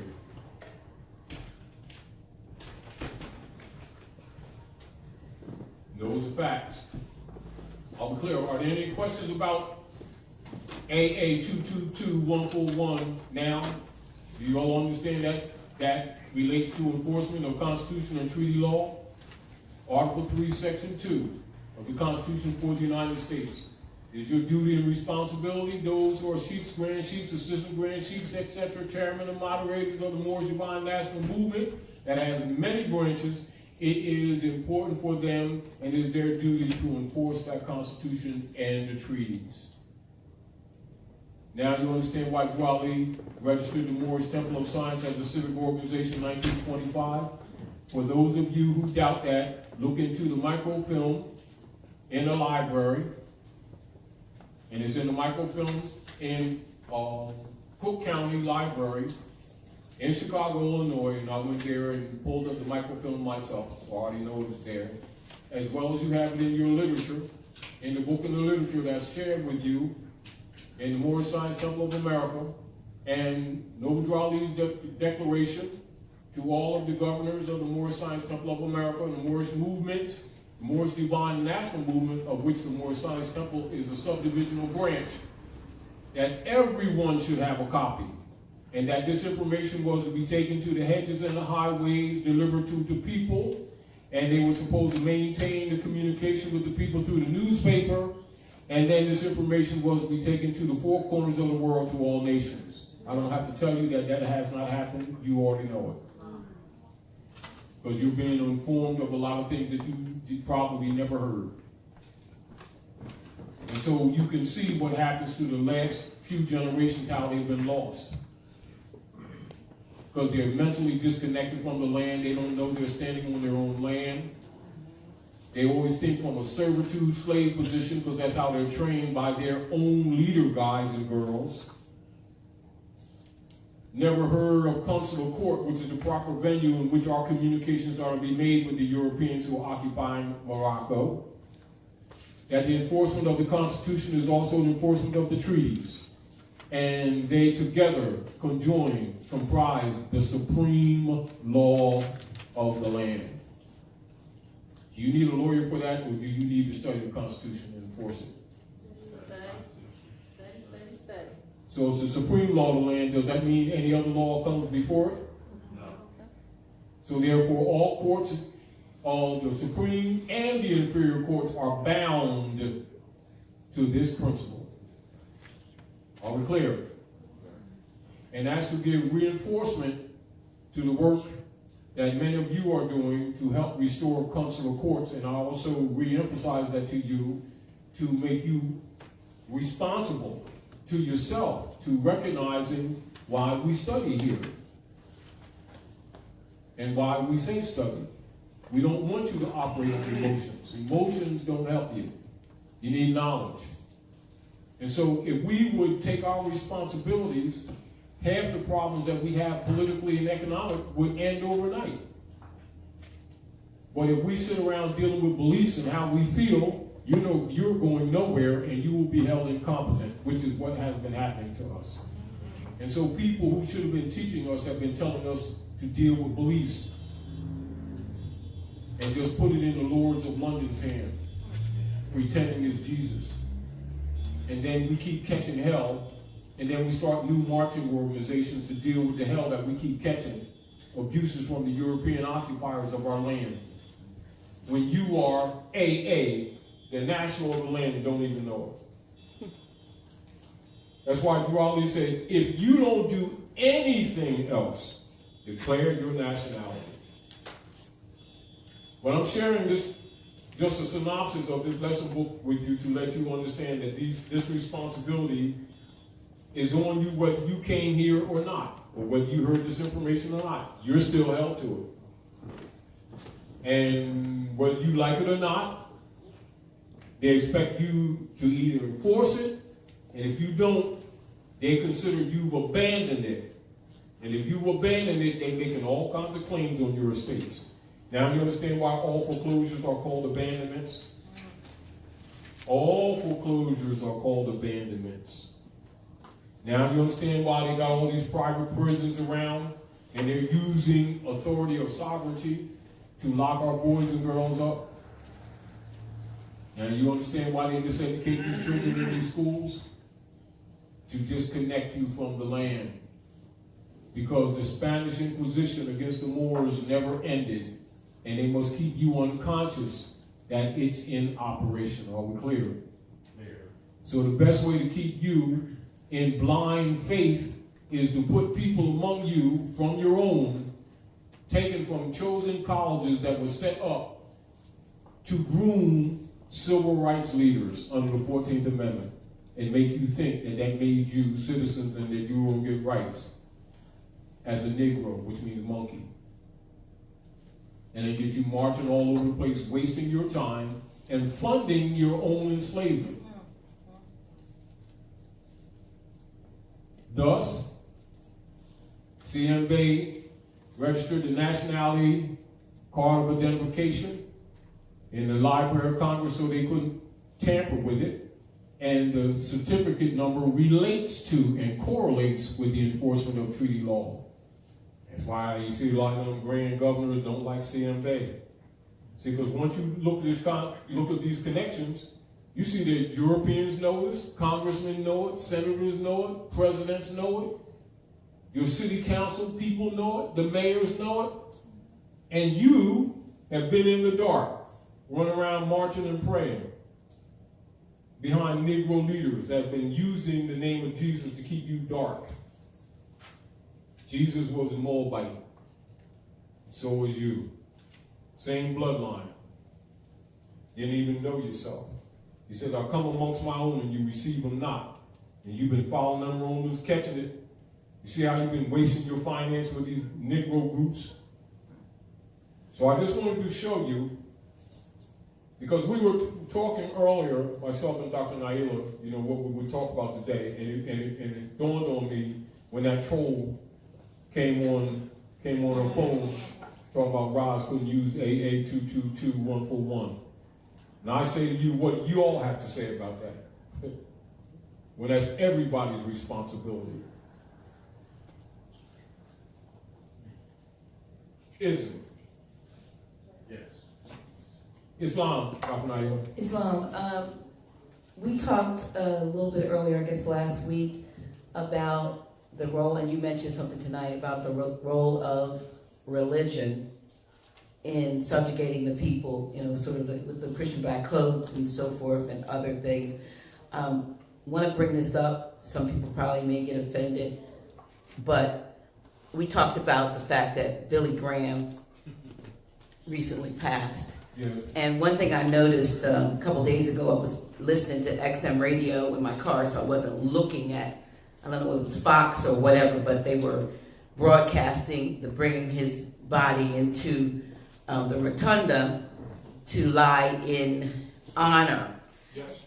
They mentioned that he's only the fourth, quote unquote, private citizen to lie in state, or lie in honor, because there's a difference between state and honor, to lie in honor, and since that's been happening since, I guess, Abraham Lincoln's assassination. The point I want to make is the reason why, you know, if you do some research, if you do research on Billy Graham, you'll find that he's been linked, and I'm going to say quote unquote linked to CIA operations forever and ever. We didn't see that, and there's some paperwork that's out. I researched online where we heard it on one of the, you know, things that we listened to on YouTube, that there were many journalists and clergymen who worked along with the CIA, supposedly in years past, and he's been linked to that. So to me, that stands to read his importance to so many presidents, because the work he was doing was directly linked to CIA operations to spread Christianity all over the world, which he did well, and probably we were laughing about it a little bit, not because he passed, but he probably said, look, the stuff's getting ready to hit the fan. I need to get out of here so I can still be honorable before somebody starts to realize what I've been doing behind the scenes with all of this humanitarian work. What appeared to be. What appeared to be. Yes. Now, this is what we must know. So now we're going to go again to what? Congressional records and the journals of the House of Representatives. So we're going to read the first three of the articles so we can see what the relationship between Billy Graham, and that includes all your other clergy that you people have been trained to think that love Jesus, who they've really been working for. Really? This is not opinion. Let's go to the record. So first we're going to go, and I want you all to note this. This is House of Representatives Congressional Record, the Senate. Extract from 1916, isn't it? No Drawley established the old Canaanite temple in 1913, did he? It's not. This was set up for the bankers of England and the Circle Church, i.e., and the SS is later called the CIA. It belongs to the Jesuits, to the Bishopric of Rome. So when it comes to the restoration of your estate, understand that their missionary work is to overthrow the republic. So let's look at Article 1 of the Secret Treaty of Verona. Article 1, the high contracting powers being convinced that the system of representative government is equally as incompatible with the monarchical principles as the maxim of the sovereignty of the people, with the divine right engaged mutually in the most solemn manner to use all that their efforts to put an end to the system of representative governments in whatever country it may exist in Europe, and to prevent it being introduced in those countries where it is not yet known. Article 2. As it cannot be doubted that the liberty of the press is the most powerful means used by the pretended supporters of the rights of nations to the detriment of those princes, the high contracting parties promise reciprocally to adopt all proper measures to suppress it, not only in their own states, but also in the rest of Europe. And Article 3, and this is the secret pledge that your clergy has to the Pope of Rome. And I want you all to pay attention. It doesn't say Jesus, does it? Article 3, convinced that the principles of religion contribute most powerfully to keep nations in the state of passive obedience, which they owe to their princes. The high contracting parties declare it to be their intention to sustain in their respective states those measures which the clergy may adopt with the aim of ameliorating their own interests, intimately connected with the preservation of the authority of the princes and the contracting powers, joining offering their thanks to the Pope for what he has already done for them, and solicit his constant cooperation in their views of submitting the nations. So them preachers and clergies have been telling these people that they're submitting them to Jesus and to God, haven't they? The truth is, and always was, that they've been submitting them to the popes of Rome. Now you understand why you've been suffering? That's documented. Did I make that up? No. No Drawley make that up? No. The CMA make that up? No. Is that documented in the congressional records? What happens to all those people keep saying, well, my cousin's a lawyer and a minister, and he didn't know this. They got the titles, though. They got the 501c3 agreements, too, with Lyndon Baines Johnson after they bumped Kennedy off, didn't they? They've been delivering these people to the popes of Rome, hiding behind the name of Jesus, haven't they? And collecting finance and telling these people that Jesus got a bank account at Chase Manhattan, didn't they? And they've been getting away with it for generations, haven't they? And who do the clergy have their allegiance to? The Pope. Does that say J-E-S-U-S? And then when we tell the people, they start saying, "Todd, you guys made that up. You're getting the people in trouble." There's your congressional record. And everybody knows it, but people who don't read. And that's why they say, if you want to hide something from monkeys, put it in the bowl. Because they only deal with beliefs that we train them in. Again, and I know it's rough for a lot of people because people, they just refuse to accept they've been played. They just want to think that because they got to believe it connects them with the divine. Well, they've been connected to the Lords of London, funding their own enslavement, not with religion, in the name of religion. There's a distinction. You can do anything in the name of anything you want to do. The outcome should tell you what's up. Does the outcome of our people tell you the conditions? Yes. How do you put ingredients in a cake and it always comes out wrong, but you keep on doing the same thing over and over again? Everybody else's cake is fine. Negro cake is always look like a cookie. I'm serious. And then we want to march all over the place to make it right and pray on it all the time. And then we keep doing the same thing over and over again and then lying on Jesus. Right? And the record shows that these people are lying on Jesus. But you know why they've been getting away with it? Because they haven't read the congressional records. And they think that other people that come to North America don't know that they're hypocrites. Now you see why nobody trusts conversos, why nobody like black people? Because they're always hiding behind Jesus and Allah and everything. And everybody in the world knows this but us.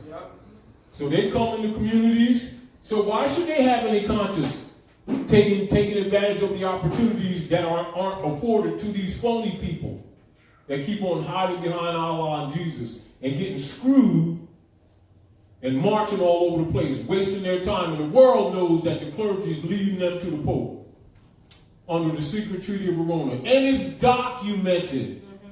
But they're going to tell you about the Bible. And they're going to tell you about the Quran. And they're going to tell you about ancient Kemet.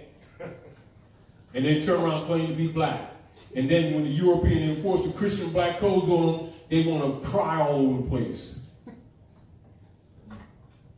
They got 59 alphabet organizations that deal with rights and they ain't never read a constitution. And everything this European has been doing has been to either make you sick, kill you, jail you, break your families up, and steal your land. And has never done anything different than that. When you say, well, if I declare my nationality, he won't mistreat me. He's been mistreating me. Okay. He gonna tear my family up. We ain't got no damn families. You'd already done it. We need to stop being phony, and we need to stop showing the world that the European is their God. This is why our people keep calling him their great white father. But to kind of make it palatable, they'll just say white man, which means sovereign. And then they won't complain because he exercises sovereign power. And don't understand why the rest of the world wonder what the swell is wrong with us. And it's only because of our own, we buried ourselves for so many generations in ignorance. We've gotten confident in our ignorance and think that the world don't see us for what we really are. Extreme hypocrites, not hypocrites, extreme hypocrites. So rather than debate with you or the trolls that come on these sites, I'm showing you the congressional records to show you what them trolls been hiding from you too. And also to show you why them trolls attack this information. Because it starts exposing them that they're really operatives. But they figure if you don't find this information out, you get caught in that gray area and they can play with you and create the schism, keep you divided against each other. Well, they ain't real Moors. That's your bloodline. It's your pedigree. Can't be owned by anyone. It's unalienable. It is a birthright distinguished from a privilege or some legislation. The 14th Amendment is legislated in order to steal your birthright. Are we clear? Clear. Are there any other questions? I'll remind you all, abundance is here with abundant food too. So abundance, abundantly speaking. Can't put the camera on her because I'm here. Good. But anyway, I want to continue, and I want to make a point with you. If I actually had this on my hard drive, and I would have shown you some other things in relationship to this particular lesson book. So I'm going to just read some things from it in order to share with you some things that I hope that will be useful to you. All right. Now, when you're looking at the note that you see on the back of that debt note, it's not $1, it's a debt note. And you'll see that great seal with the eye of Allah separated from it. In your consciousness, that eye is attached, reattached. And so when you see that symbol Antigua. Antique. Well, that means down from the ancient ones. All right? And that is the symbol of civilization on Earth planet, which you see as a pyramid. When you're dealing with structures, in the physical dimensions, all structures, when you take them down even to the park, which is unseeable by the naked eye, even with a microscope, you do an electrical reflex analysis of it, and you will see crystalline pyramidal shapes. Everything is made or built in a pyramidal shape. Are we clear? This is also why crystals have always been a part of ancient Asiatic culture, for it has a direct relationship in the building of your bodies, the salts, and then also all structure, etc. So I wanted to share that with you so you can understand why certain symbols are established in civilization. They're not just happenstance. They're based in the operations of nature. Are we clear? All right. Now, when you go ahead, Abdullah, give Abdullah the mic. So glad you came out tonight. I'm in the Declaration of Independence. Get directly on your mic, please. In the Declaration of Independence, you have the phrase, the laws of nature and nature's God, that did not come from Europeans. Once again, we brought Europe out of the Dark Ages. There's no European curriculum taught anywhere in the world. There's no, I'm saying it again, there's no European curriculum taught anywhere in the world. Philosophy, anatomy, medicine, botany, horticulture, street lights. That's your culture. Refrigeration. Etiquette. Remember, Europeans wasn't even taking baths. No. So who do you learn etiquette from? Hygiene. They learn from us. So I want to say that laws of nature and nature's God. That's the foundation. And that's your zodiac constitution. And those, how many of you all have been to City Hall in Philadelphia? Any of you all here been in Philadelphia? To the City Hall? You been there? Yeah. You see that zodiac in the middle of the courtyard? Mm-hmm. People walk from the east gate to the west gate, from the north gate to the south gate, and walk right across that mound. And they actually make it a little mound too. They make it a little mound to signify it. Now the original zodiac has actually brass rails that go across the planet that show you the sister cities geographically around the planet. They covered that up with asphalt, and they painted it on there. And so you go to the north gate, and they'll have the cornerstone in an open grave pit on the inside of the north tower of the parapet. And then they have Asiatics holding up the pillars, symbolizing the pillars of Atlas.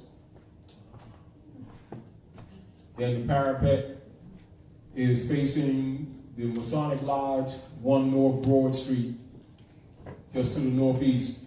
And that's why when they had the flag raising February the 9th, they raised the Moorish flag at that pole that's right facing the Masonic Lodge, February the 9th of this year. And then they call February the 9th Moorish American Day, because they took it down there too.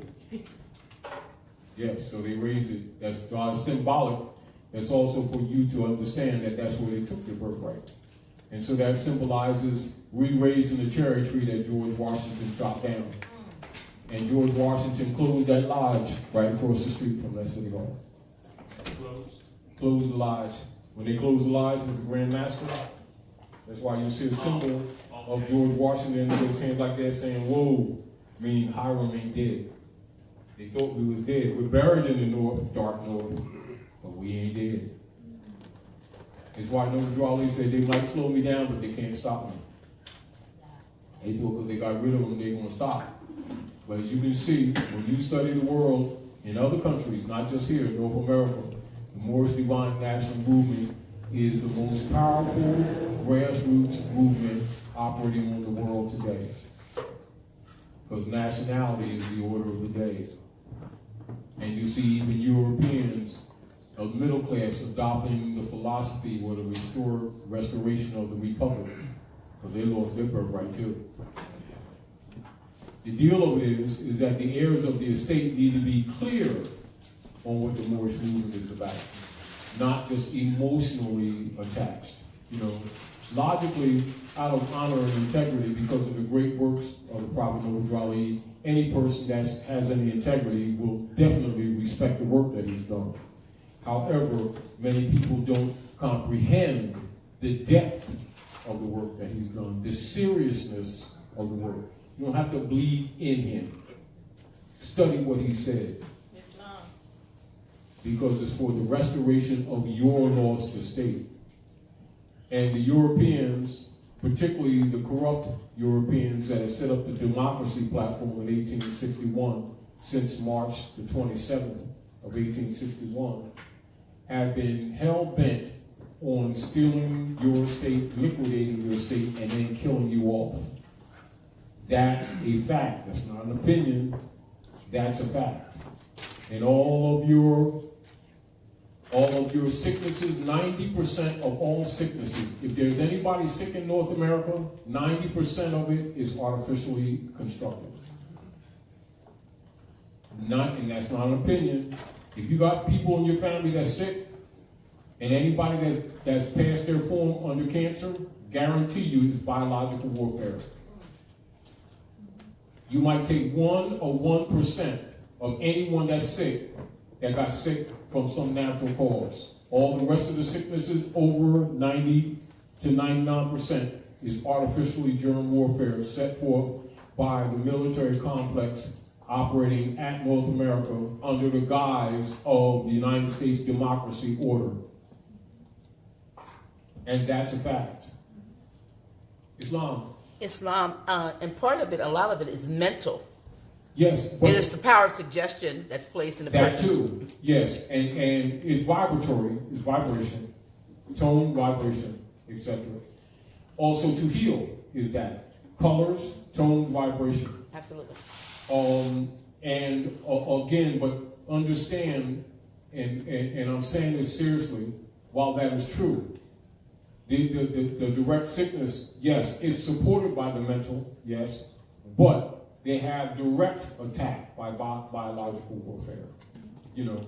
So this is why military operators of the United States Service Corporation and its membership who have been pretending to be a country, and logically, by people not knowing a background, actually themselves keep calling it a country.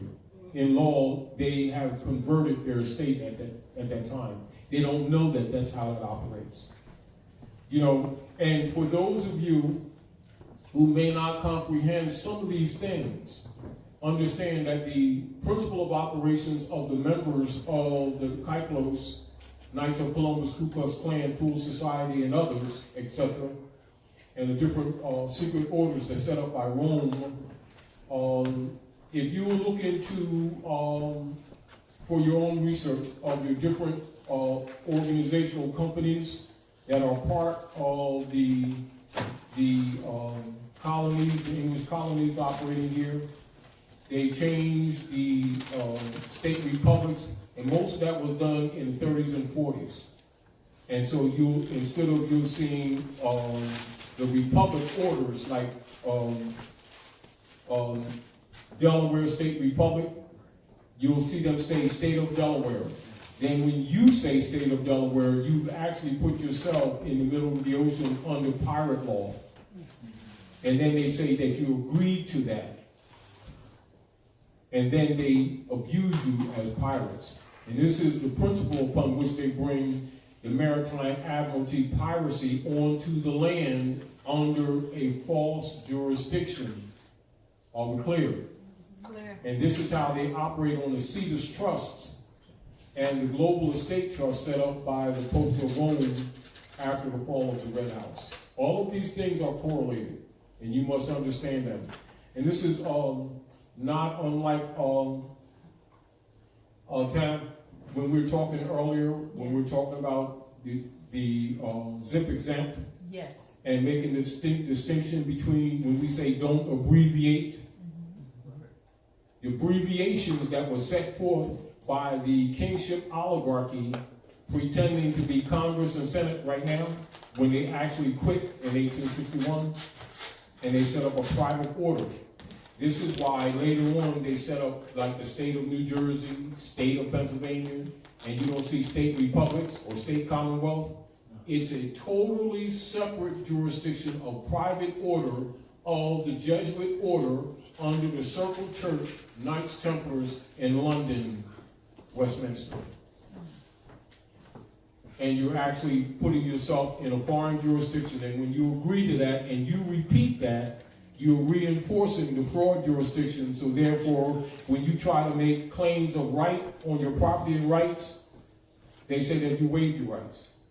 And then they put a lawyer on people when the lawyers are not supposed to be holding no offices in the United States. That's how that takes place.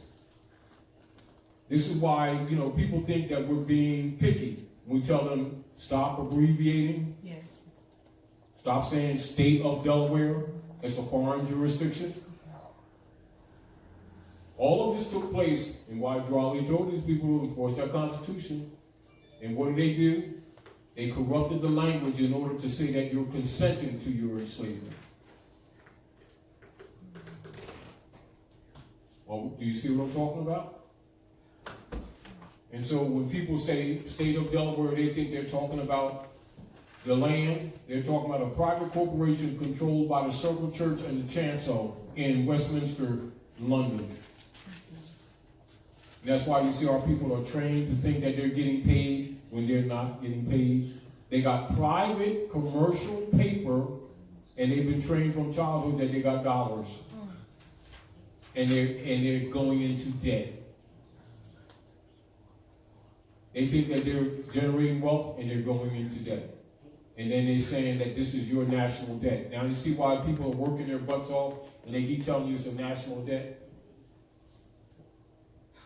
Who's the national debt against? The nationals. But it's a fraud. Are we clear? It's a total fraud. Now you understand what stealing your birthright is? And our people who think that this Moors movement has nothing to do with them, it has everything to do with you. It is the real politics of the planet. Not just of North America, but of the planet. And if you, the heirs of the estate, will not step up and enforce the law, you will be subject to all of the problems that have been generated under a color of law, under a color of authority, under a color of office, and initiated against people who claim to be people of color to your detriment. And then they want to kill you off before you figure this out. Because they know when you figure this out, you're going to be mad as hell. Particularly when you find out that your so-called black leader girls and guys have been a party to this all the time. And in secret, they've been taken to the mountaintop. And the mountaintop is that great seal pyramid that you see on the back. And they've been made to see the truth of the history. That's why you see the eye at the top. And in Masonry, they call that Muhammad's Mountain. And anybody that's got any power position at North America, in secret, got a Moorish fez. They dress them in jewels in all of their lodges. They named them after Moabite women. All Masonic lodges all across the planet is named after have Moorish names. And that's the truth. And even J. Edgar Hoover, who set up the COINTELPRO operations to suppress these people and to infiltrate all so-called black organizations, got a Moorish fez. And all their presidents, too. And all your Negro marching leader guys and girls do, too. Where's yours? See the deal? A lot of times I don't wear my fez because I don't want people to be intimidated. Because I'm down there, I like to be in the field with the people. You know what I mean? So don't think I don't wear my fez because I don't want to. It's, you know, I wear it on special occasions. Because I don't want to get dirty all the time. But on a serious tip, you know, because I'm in the field, I like to be down with people. And I don't want them to be preoccupied with how I look. True. You know, thinking, oh, well, this grand cheeky guy, he's a mirror. No, Taj, the guy with cheap sneaks. That's just doing my job like everyone else is supposed to be doing. And liberating our people. That's my interest, liberating our people. I don't need a title. My mother sent me. You know. And my missionary work is liberation of our people. Like Il Malik said, by all means necessary. But all you need is truth. We got the biggest weapon in the world. It's called truth. Wow. And all you got to do is share it with people who've been cheated from it. And then show them so that they themselves can see it for themselves, so that they can make an intelligent choice on their own. Follow no one, listen to everything, and study and contradict everything with the intent of testing it for truth. And when you find it to be true, keep it for yourself. Study all things and keep that which is good. All right? Are there any other questions? But again, yes.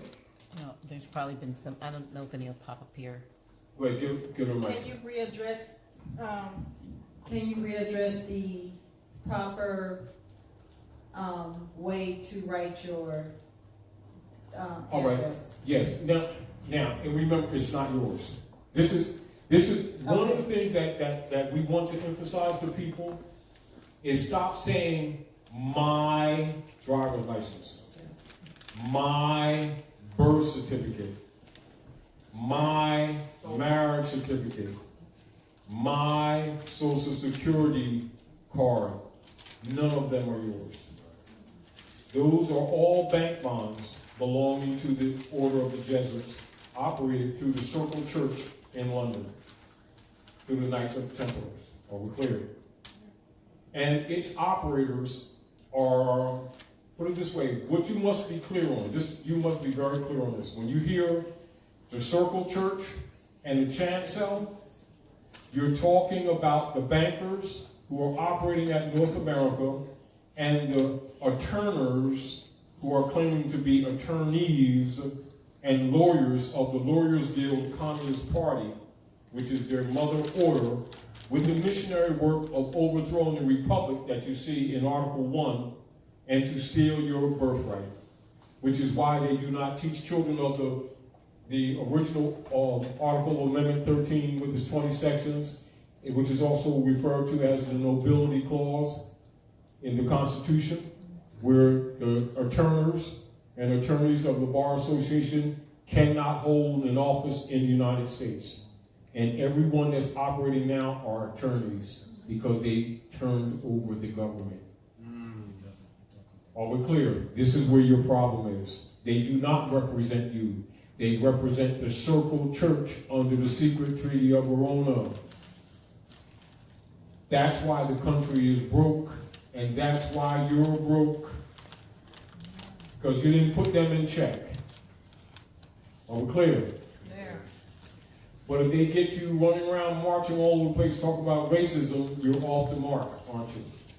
And you're not dealing with the issue.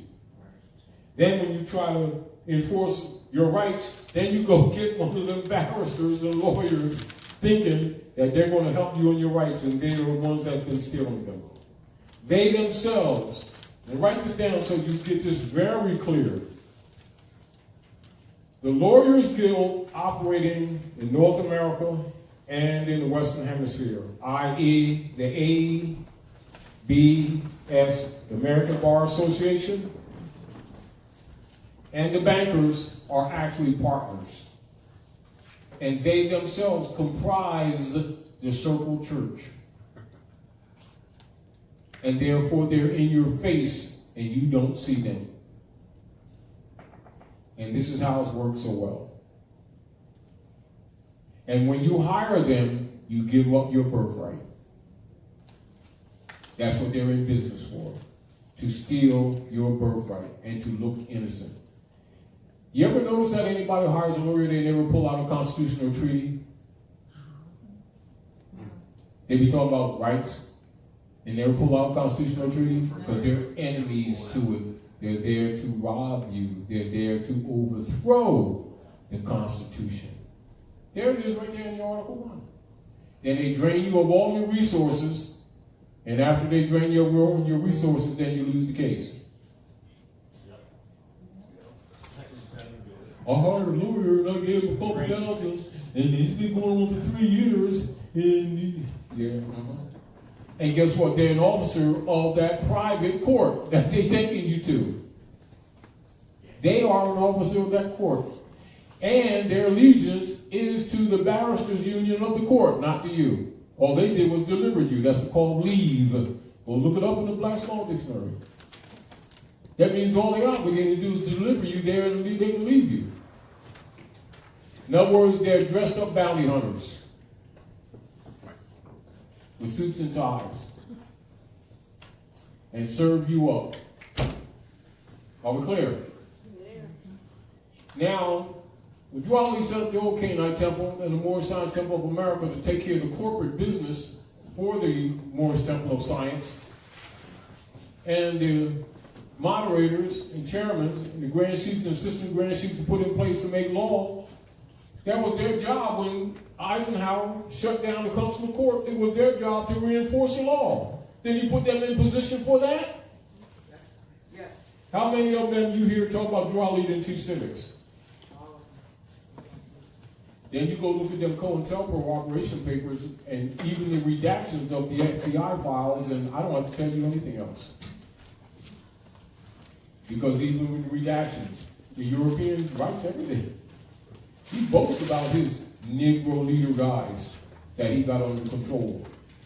He even tells you in Executive Order 11490 that they are operating for central and federal.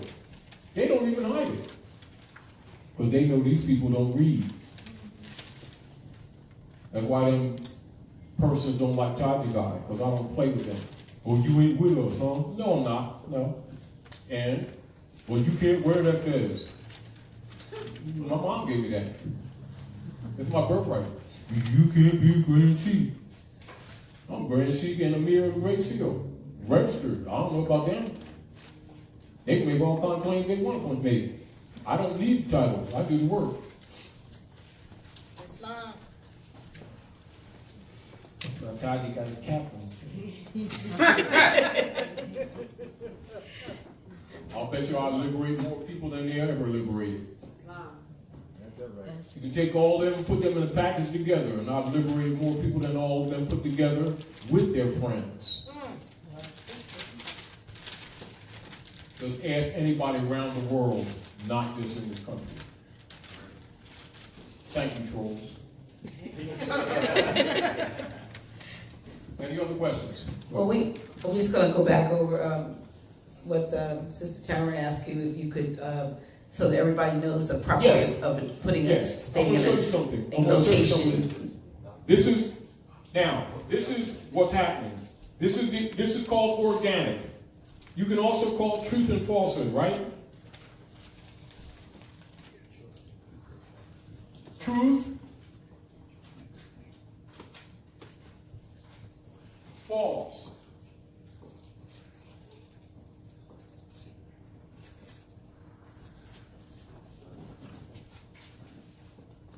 Write this down, y'all.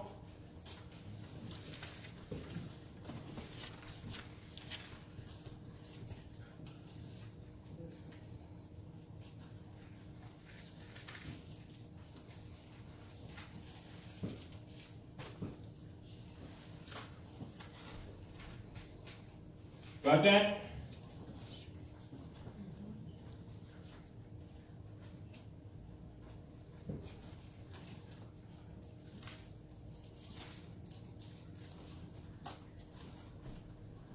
This is in relationship to the operations of government in the Western Hemisphere. Are we clear?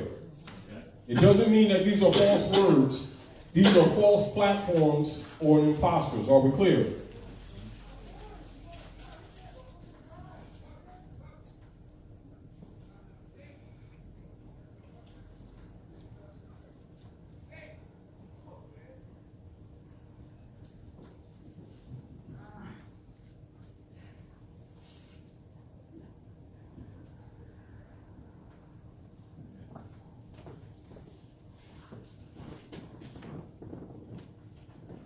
Even though this is connotative, the slave is connotative there.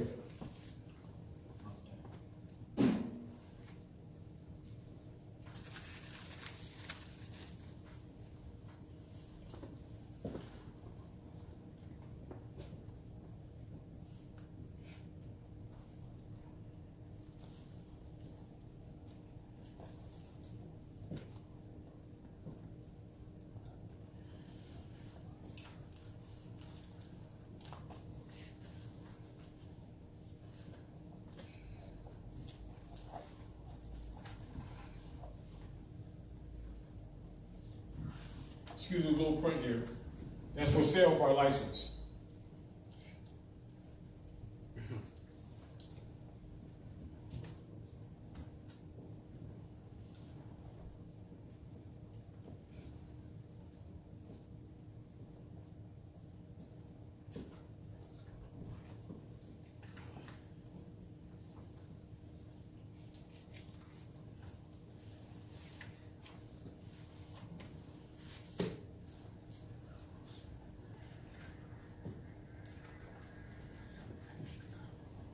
That's just as an example. So when you're... Can you read them? So, Say again. in case they can't see it on camera, can you read one versus the other? Oh, now understand that these words themselves are not false. This is relationship to the platform of government operating here at North America and what's being presented to you and what they've been operating in relationship to you, distinguished from what should be, by right and by law. Under the Republic, this is operative. Under the U.S. democracy, this is operative. They both exist on the land. This is the basis upon which how they steal your birthright. I could extend these comparatives, but this just gives you an immediate comprehension of what not to claim, what to reject. Don't let them put this on you, because when they say these words and you don't refute it, they consider that you're under that jurisdiction. Are we clear? Which is why they've trained you under here so they can say that you've agreed to your enslavement. Are we clear? The operations of government at North America, Northwestern Mexico, as Masonically referred to as the North Gate. And the Europeans and Masons and Shriners claim to be the keepers of the North Gate. Are we clear? And they're controlling your estate. Are we clear? Now, the overthrow of the Republic is what took place with the coup d'etat of the Congress at March the 27th of 1861, and then the later assassination of Lincoln and the overthrowing of the Freedmen's Bureau and the denial of you of your rights to your land. This is also why we never got the 40 acres and a mule too. Are we clear? So they set up a political platform for those operations. That platform is called the U.S. democracy. This began in 1861. Are we clear? So they want you blind to this, and they want you to embrace this. Are we clear? So when they educate you and your children, they will educate you in this platform and do everything to keep you away from this platform. Are we clear? Give sister a mic. Give sister a mic. I have a question in regards. Get directly in the mic, please. I have a question in regards to the side that's on the false. What happens with those who do like real estate and things like that? Say it be clear. What happens to those who do like real estate and stuff like that? Realtors? Who do Yeah, real estate? Who do real estate? Same thing. You don't own property here. Right. You cannot own property under feudal law. You can only own property under allodial law. So they're not supposed to do that. Exactly. Now, in your congressional records, which I want to show you something here. I want to show you this. Hold on.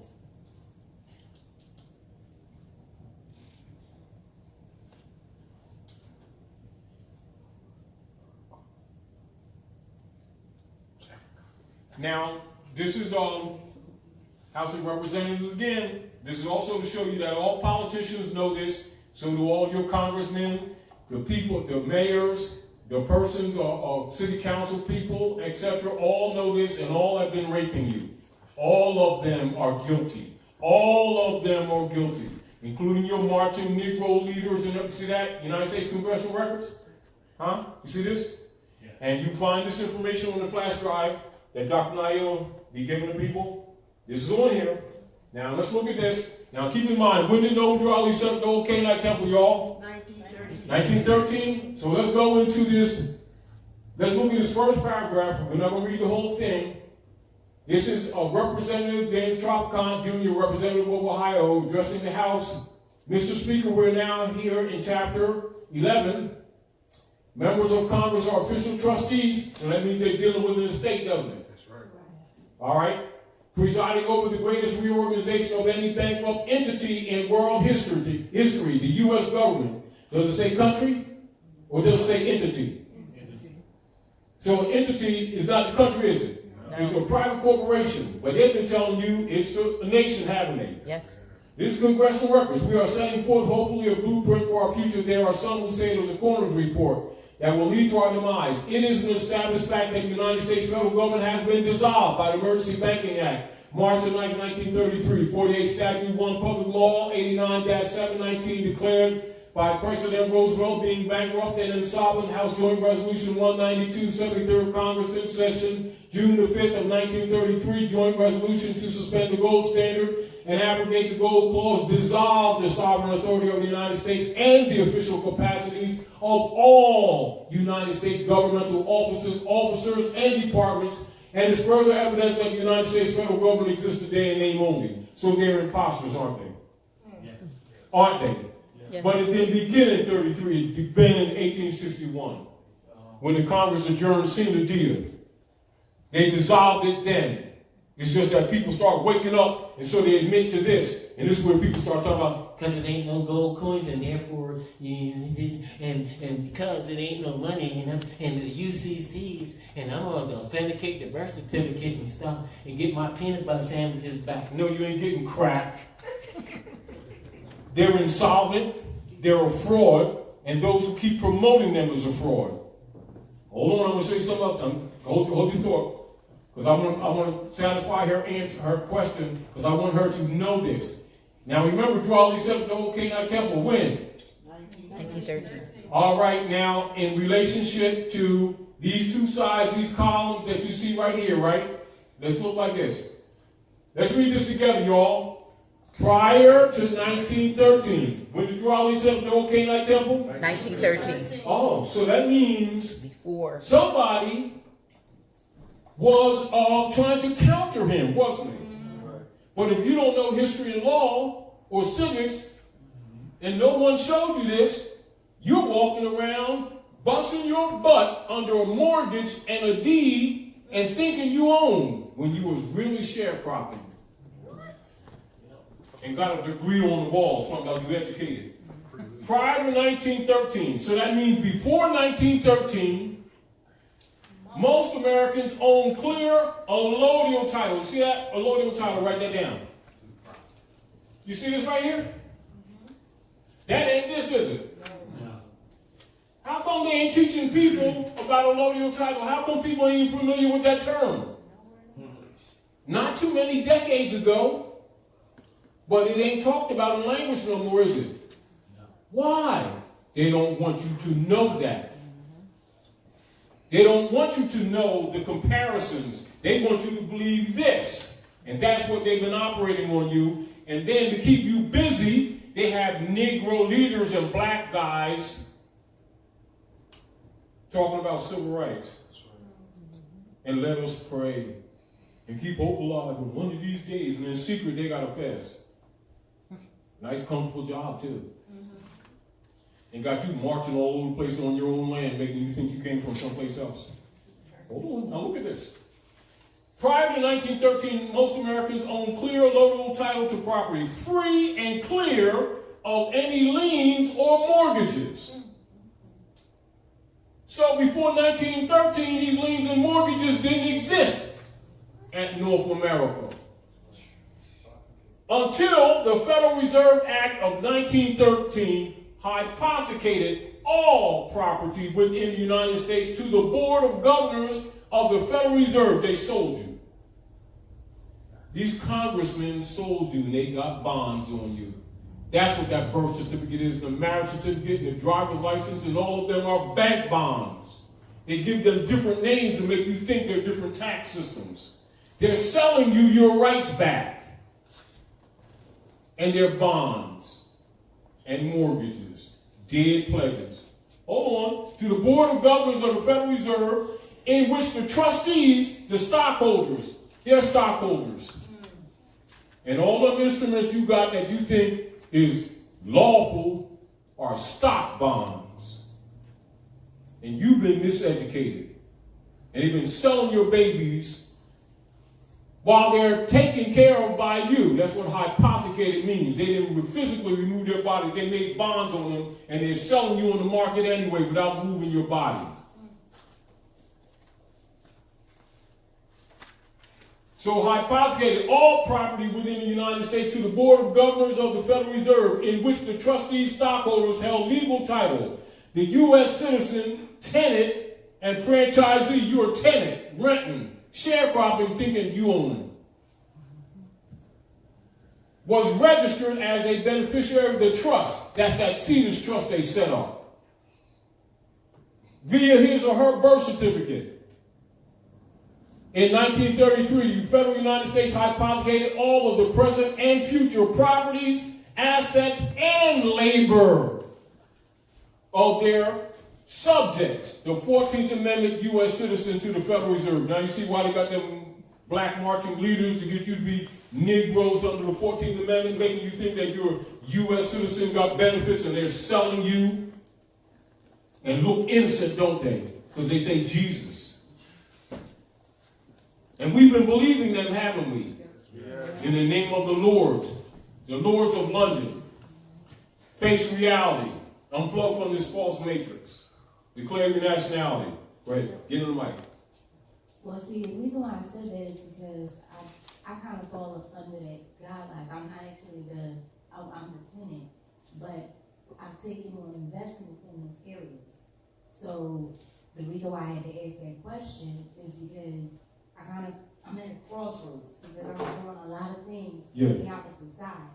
When in regards to our nationality, I should be on this side. You need to know. So see, because anything, in regards to how do I, this is how they do it. Study. This is why we're studying. See, because what happens when you open your mouth, and if your language is contradictory, your argument is dismissed. Well, that's understood. That's the reason why I'm here, so that I could get the necessary knowledge and doing what I do. But I want to do it in a way where I'm going to help to our community. Yes, which is why we're doing what we're doing. The ignorance that I've been in regards to falling into the guidelines of the puppet, should I say. All right, this is what happens. This is what the public and the private means. Although it took place in 1861, in fact, when they talk about this congressional record, House Joint Resolution 192, 73rd Congress, they had to make language to fit it. This is where you get the state of Delaware, distinguished from Delaware State Republic. Any instrument that they give you, say in the state of Delaware registry, etc., your children, they're stock. Any claim that you make to the contrary don't count. If you're transacting business with Jones Johnson, Freddie Jones, it's state property, and it doesn't matter your labor, the house, everything, your children, whatever you try to claim, you have no inheritance whatsoever. Now, it's not because we say so. We're showing you the record. But to show you that people know this, they never did not know this. It was never a time that any politician didn't know this. It was never a time that any mayor didn't know this. It was never any time that any councilman or councilwoman didn't know this. It wasn't any other time that these black leaders that are paid by them with their 501c3 operators, budgets, etc., agreements, pretending to be religious, didn't know this. Their whole missionary work is to keep you from finding this out. Are we clear? But you know what? Get the A lot mic, of please. what you're speaking of is in Scripture. If one can understand the Scriptures. And Yeah. That's another reason of why I felt as though I needed to be unplugged from the matrix, and everything that I'm following or over the years have been following, I haven't actually had that option to do so in full. Yeah. So as I was speaking to, I think it was Sister Dr. Nailah, yeah. I was speaking to her in regards to, in a roundabout way, that my journey has led me up to this point. Because about 7 years ago, I was sick. And I invested in real estate and wholesaling and many different other things. And then I ran into a crossroads just recently. And I'm just like, okay, if I hear the preachers, I hear what they're saying, but something doesn't add up. Of course you know. In your heart you know. In your heart. I've been known for a very long time. I just didn't have the other part to be able Now to you see why they foam at the mouth and run all around, getting people emotionally charged and calling it spirituality. But see, that's the thing. I've never been with them. Yeah, I'm just saying, we're talking about how they operate with the people. They're trained in hypnosis and using sounds and tones to get the people riled up and then call it spirituality. Well, you give them reverence, Article 3, to the secret treaty of Rome and say, what do you have to say about this? And watch them get the membership to ostracize you and throw you out that church. Because you just caught them. They work for Rome. Always did. Problem is, people just don't believe it. It's almost like our people need to be kicked with two shoes in both asses to believe that grass is grass. And that brown stuff on the lawn ain't peanut butter. Somebody's walking their dog. I'm serious. Our people will argue you down about what they own. They don't know the difference between real property and real estate. I've always known that we did not own anything. Like I said, I didn't know now. that part. But let's look at this. I want to also bring this point to the point. When they converted your rights or hypothecated, so write that down, get used to that. Hypothecated all your rights, they hypothecated your estate. Are we clear? This is where the public and the private argument comes in. Also, when you read this, you're going to see that they set up a double stock trust and then disallowed anyone else to do it. So they're stepping on the public and the private side, and then when you find out the trap and you try to get into private thinking that you ain't public, you're disallowed. That's why it doesn't work. Well, actually, when You in other words, they got a criminal cabal operating as government. Then people go to them and file papers trying to claim to be the grantor to their own estate and the straw man. Then they got a bunch of people selling them packages for the Cedars Trust, and they've been buying it, and it's been buying them time. When what you need to do is clear your nationality and clear your lost estate. You can't sell it. It's unalienable. You can't take an unalienable right and then put a lien on it. And if you got to apply, that's a lien.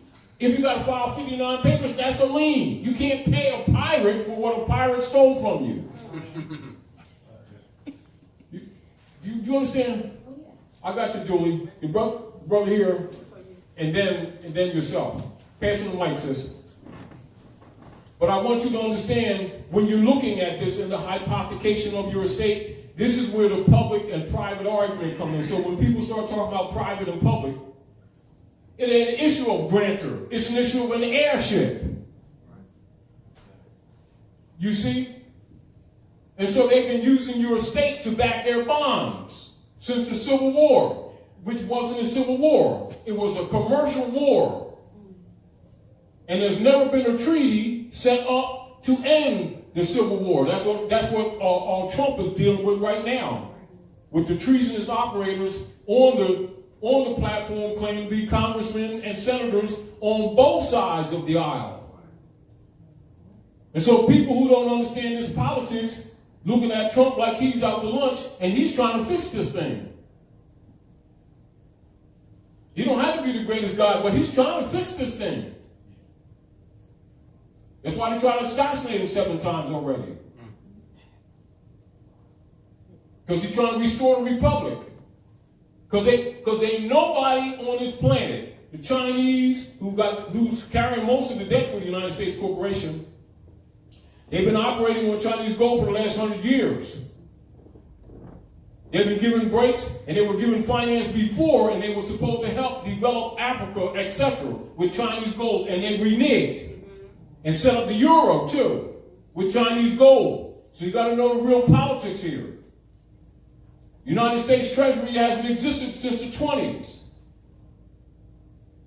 They've been selling bonds against us, the heirs of this estate, around the world, UST bonds. That's the foundation of Wall Street. And we trying to be black,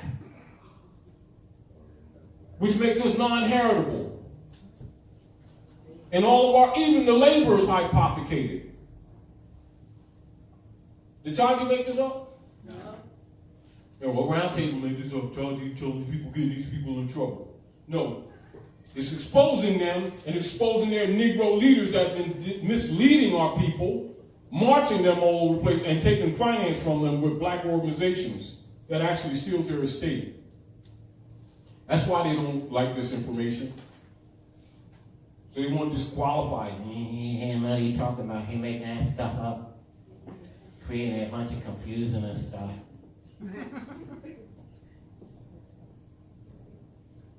No, they work for Rome. They've been working for Rome.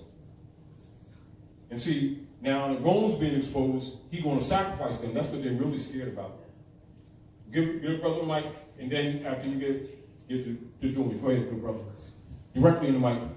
Oh no, I just wanted to speak about definition of mortgage, or the etymology of mortgage. Yes, thank you. So mortgage now, late 14th century, mortgage, conveyance of property as security for a loan or agreement. From Old French mortgage, 13th century, mortgage, literally dead pledge, replaced in modern French by hypothèque, from mort, dead. See mortal adjective, pledge. So called because the deal dies either when the debt is paid or when payment fails. Old French mort is from vulgar Latin, mortus, dead. From Latin, mortus, with 2 U's. Past participle of mori, to die. From Proto-Indo-European root mer, to rub away or harm. Also to die, and forming words referring to death and to being subject to death. The F restored in English based off Latin. Now, see why persons are called black are called similar to mortus, dead in the view of the law? Not just that, so since 1913, all of their rights have died, haven't they? By legislation.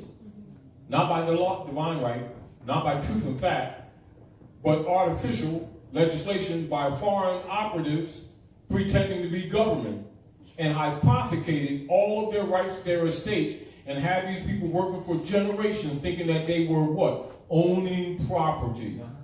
And I just thought it was funny because it says hypothecated in the document, and then also in the definition of mortgage, it says the root of the word comes from French hypothecate. Yeah. So I just thought that was crazy, or funny, or divine. And so what that means, stealing people's stuff, making claims on it without actually possessing it. So they've been selling bonds on your estate, and now they call them derivatives. And now none of the nation states will buy their derivatives, and so their economics and their platform is collapsing. That's what the reset that everybody keeps talking about is really all about. And how many of these people running around calling themselves Negroes and black even got an idea that it's all based on us? Think it has nothing to do with you. And then all these people running around selling packages talking about public, private, and you need to know the difference. Well, if they ain't told you this, they ain't told you the truth. There's a difference between what? Rights and privileges. Rights are unalienable. You don't have to apply for them, you have to claim them. It's called adverse claim, a rebuttal. They claimed you black, you better make it a public statement that you're not. They denationalized you, you better declare your nationality. They hypothecate your estate, you better create a trust and put your stuff in trust. They give you a mortgage in the deed, you better convert it to a allodial title back to where it should be. Your failure to do so, they bonding it and it's on the market. And so are you, and so is your labor. That's in the record. The point that I'm making to you, even when, like when we opened up and I went into Isaiah 65 in the Bible, that's why I went into that. These people think that they can transact business in Roman names and claim an estate. It ain't gonna happen. That's why the European put his family names on our people in the first place, to disinherit you. And they read that book and talk about they so spiritual. They don't know that book, and they're not a part of that book. They just going through a routine of paying Reverend Jones to keep him taking Susie, who sings with the choir, to the Bahamas every year with Jesus' half, while they feel self-righteous about themselves selling pig dinners in the name of the Lord and getting sick. Well, that's in that book. Why they don't read that part? They don't read that part, do they? No, and they lost their birthright and don't see themselves. That's why I opened up with that. Also, this is the deal. Notice that everything I went to congressional records to show you that all politicians all know this. Why is this not common conversation in these communities with people to keep talking about their rights and their abuses? But yet they got NACP, someone else's P on me, everything else, 99 acronym organizations, and ain't never one of them dealt with the issue, what's really happening to these people. They're there to keep you diverted from this information. And every organization concerning our people is infiltrated, which is why every time we expose this information, immediately some black Negro troll will immediately be right on top of it, working for them Romans. See, but I showed you the record, so they can't say it's Taji guys. See, Taji guy creating all that confusion. He shouldn't be wearing a vest. He ain't more. You understand? Great, Abdullah. Or Islam. Islam. 1095 to 1235 was the Crusades. That mission was to dismantle the political union, or the caliphates in Europe and other parts of the world. Now, Drew Ali established the Old Kenai Temple in 1913 to restore those political body politics. Yes. Now, what Taj is saying, I know it's daunting. Some people who are listening, it's like, man, this is a lot of information. Well, what do I do? And all right, well, this is what Great Seal was established for. The problem is that we're doing individual fights. It's individual fights. What's the brother's name again? Please. Shaw. Chalet Moore. Thank you. I'm going to be working with him. I'm going to be putting out 50,000 copies of issue. I'm going to be issuing my newspaper, Masonic Gay, and put out issues 2 years because I was working on the books. I'll be putting out 50,000 copies per issue. The next issue coming out in 4 months, only because I have another book coming out in 4 months, so I had to wait to finish that. And I already spoken to him. All right, I have distribution set up all over. I have distribution set up all over the country, and so we're going to be writing all a series of articles on our progress in reestablishing the consular courts. So they're going to have a venue. We're going to have papers in European neighborhoods, not just in our neighborhoods. All right? We're not just going to deal with just our people. We're going to deal with Europeans too. All right? So educating them as to what we're doing as to what this Moorish movement is about. I want to be writing an open letter with the 5th issue that'll come out in the summer. Open letter to the director of the National Constitution Center recommending that he put an exhibit honoring the Treaty of Peace and Friendship in the Constitution Center. So we're looking at doing some serious things, big things, and we have to get out of this individual fight thing. Yeah. What happens is, I've been involved so long, I've seen thousands of people, not hundreds, thousands of people come and go. And I've been analyzing the dynamics of why. Yes. There's strength in numbers. All right? And we have to address the nationality issue, nationality card issue, where you go to the post office, somebody gets nationalized today. For example. They go to the post office, show their nationality card, no problem. They don't have to file writs, all this, individual fights again. So what happen is that we'll have your individual fight, and then now they accept your nationality card, but then they won't accept his. But then he has to go through the same thing. We got to kill that. It should be show your nationality card. Yes. And go right in. And that's their obligation. Show your nationality card and go right in. All right? So we're going to work to doing that. All right? I yield the floor. Peace. Thank you, Abdul. And again, I want to give a shout out to Brother Chalet Moore and Sister Light Tajiri for their constant work around the country and working on this platform for the restoration of the consular court. I want to give a shout out to Sister Delilah for helping construct the questions on the restoration of the consular court. I want to give a shout out to Brother Seton Ra and Sabrina for helping in the work of restoring consular court. But I wanted to show you all the groundwork for the necessity of its restoration. That's why I showed you the lesson book 14 to show you that platform should have been in place. And then I made the relationship to the Act 1 of the Divine Constitutional Bylaws of the Moorish Science Temple of America, which will counter the trolls coming from temples who are criticizing us for establishing this information to you, so that those operatives can't fool you, and your community leader girls and leader guys can't fool you, and the council people can't fool you, and the mayors can't fool you, and the sheriffs can't fool you and act like they don't know what their obligations are. They've been operating on the concept that you don't know, Moorish civic relations concepts. That's what they're operating on. And because the ignorance has been so widespread and ingrained, they've been getting away with it and having some people think that when they nationalize that they're in trouble, when actually you're enforcing the law. You just didn't know that these people are lawless. You're not out of the law. They are. They are de facto. Are we clear? So I'm going to read this again, then I want you to go into that. This is where you're supposed to be. The republic distinguished from the U.S. democracy.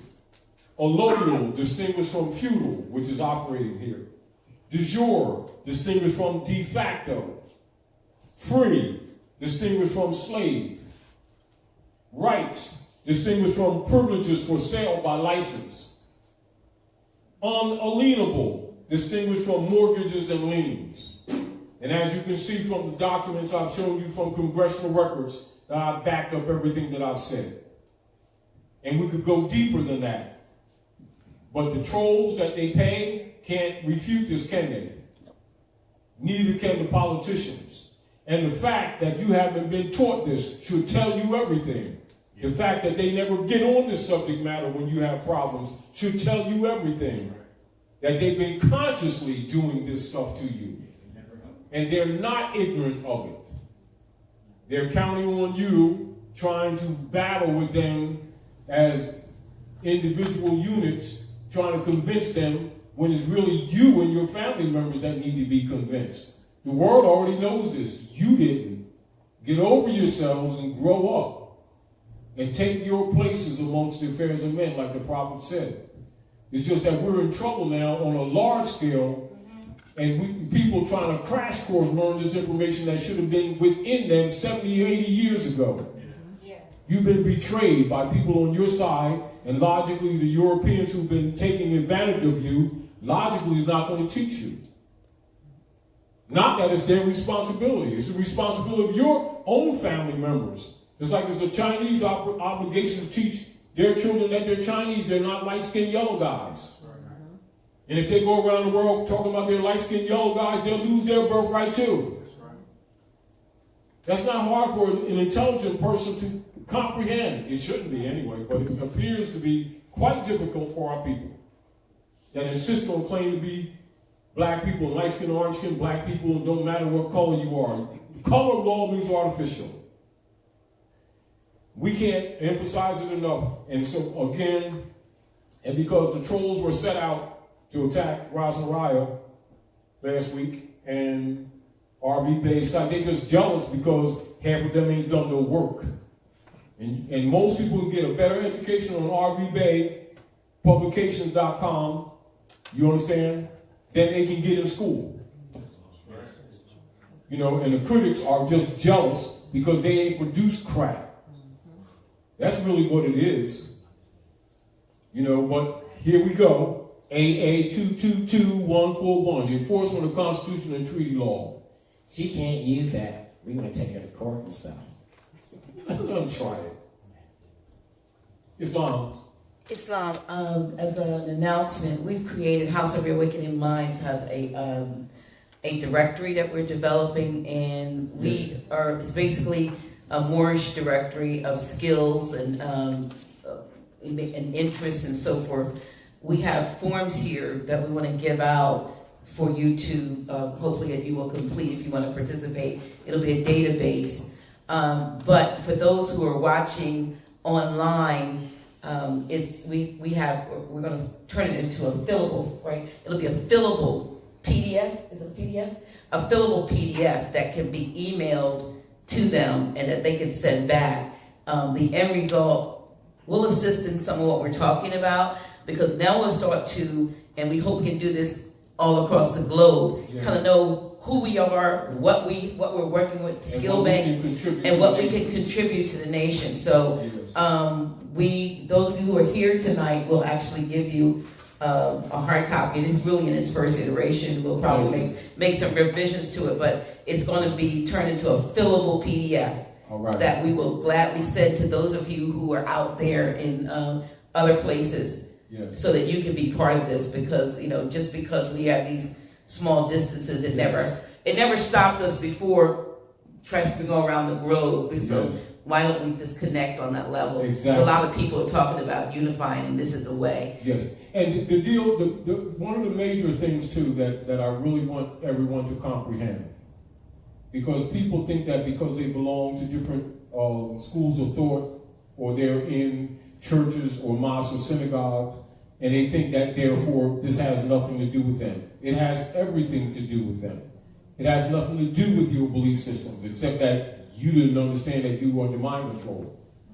This Moorish movement deals with humanity at large, and particularly the Asiatics of North America who have lost their birthright and didn't know they had an estate. You know, so again, because of training, people think that because they come to the church or go to a mosque or synagogue that the Moorish movement don't relate to them. It absolutely relates to you. Absolutely. Islam. I just want to encourage everyone to examine the questionnaire for the restoration of the consular court. You can get it at fezprovinceregency.org, and I believe, do you have it on the it's on the flash drive. On the flash drive. I'm encouraging everyone. We were looking for a petty jury, which means 12 jurors, and a grand jury is 24. But we're encouraging everyone because it's transformative. It's not just about something that you can reply to, but it transforms your consciousness from knowing how it is a divine and national movement. Yes. It's not just a national or just divine. It's and divine remember, and repeat, it's a divine and national movement that adopted a religious affidavit in 1928 to establish government and to preserve your estates. That's why Noble Drew Ali set up a trust with the Moorish Temple of Science and told you to put all your houses and all your property under the Moorish Divine National Movement. The COINTELPRO operatives made sure that didn't work, which is why all these people have been losing their homes. Are we clear? So I want to remind you, and this is another reason why CMA did the work that he did, because the movement was infiltrated. And if you're not active, you're going to lose. Are we clear? Anyone who's not active on the issue of nationality and birthright, they've considered that you've left the field of battle.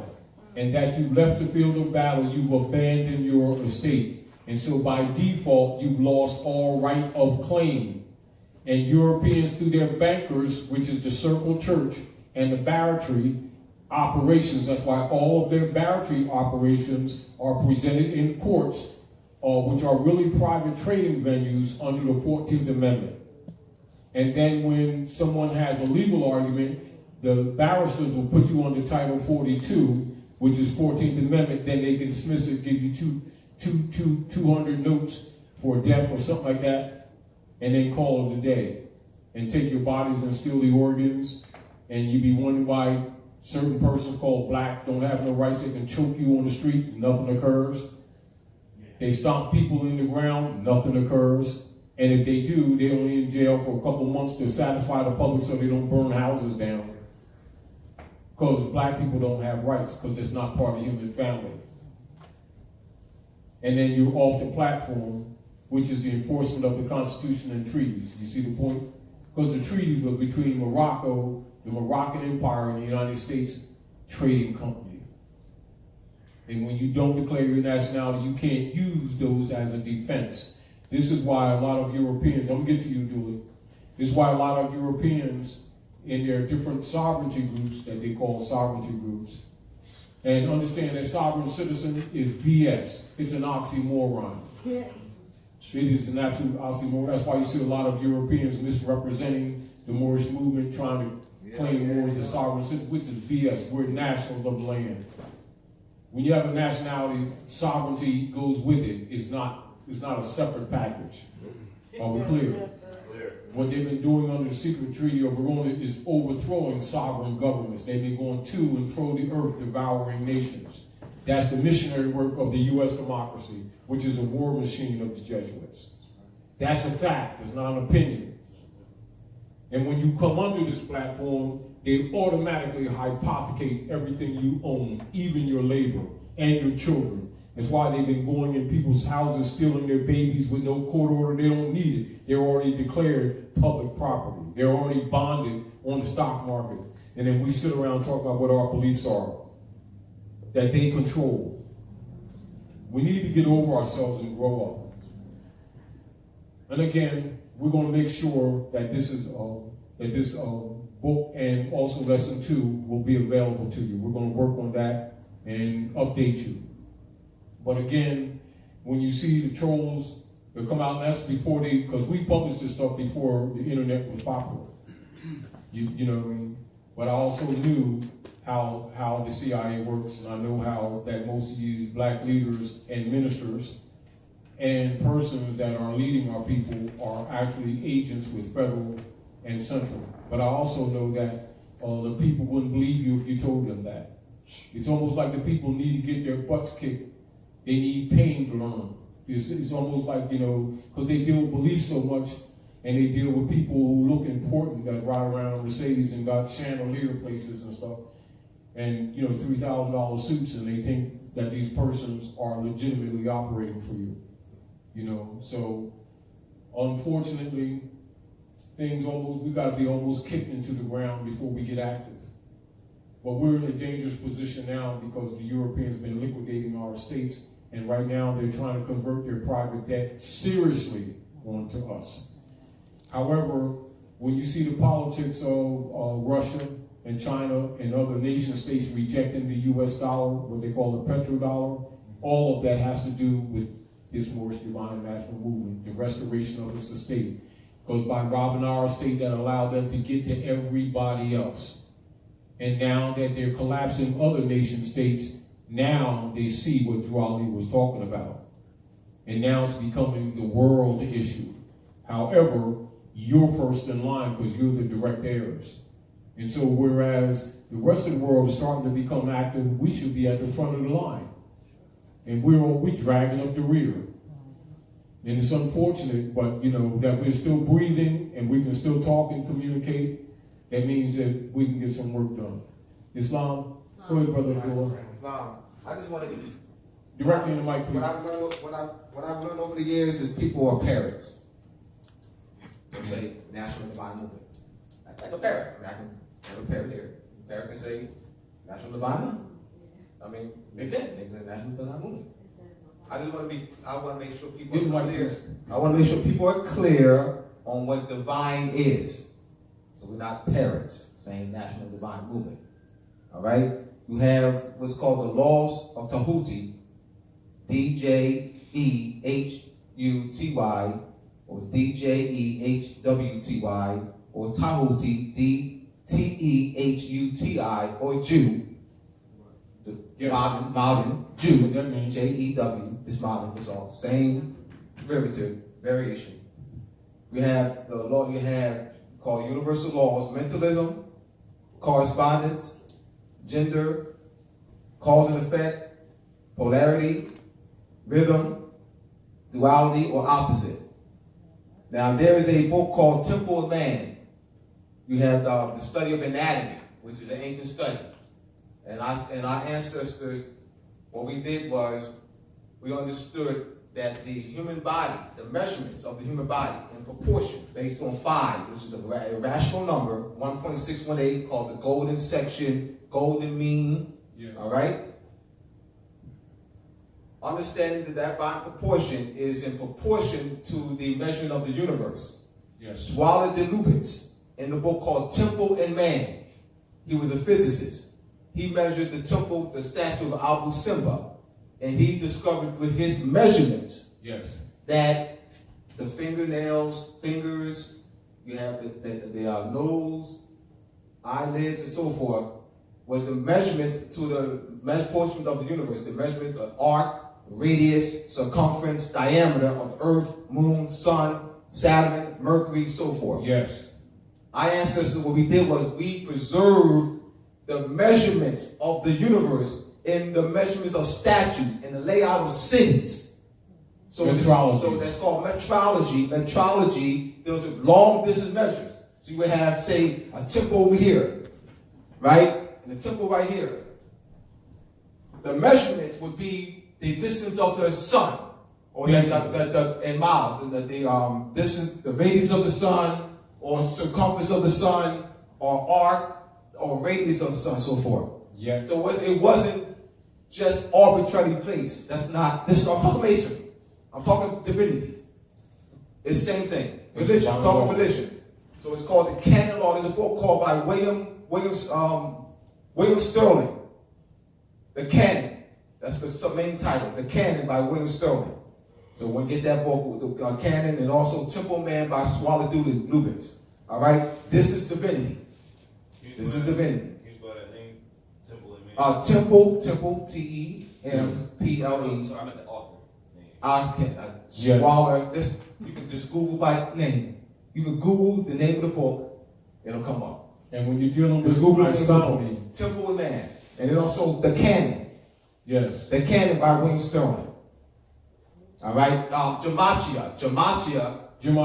Yeah. Each letter, either be quote unquote Hebrew letter, all right, quote unquote Greek letter, it's a number. God, that's a number. Jesus, number. Allah, number. Buddha, number. Mary, John, Joseph, those are numbers. Those are numbers. Exactly. And those numbers are products of mathematical equation that deals with the distance of the universe. Exactly. Radius, arc, diameter, of Earth, Moon, Sun, Saturn, so forth. Our ancestors are all that. Our ancestors are all of that in the bag of chips. You know what? I would lay my body on the ground and let my ancestors walk on me. Come on now. There you go, brother. Yeah.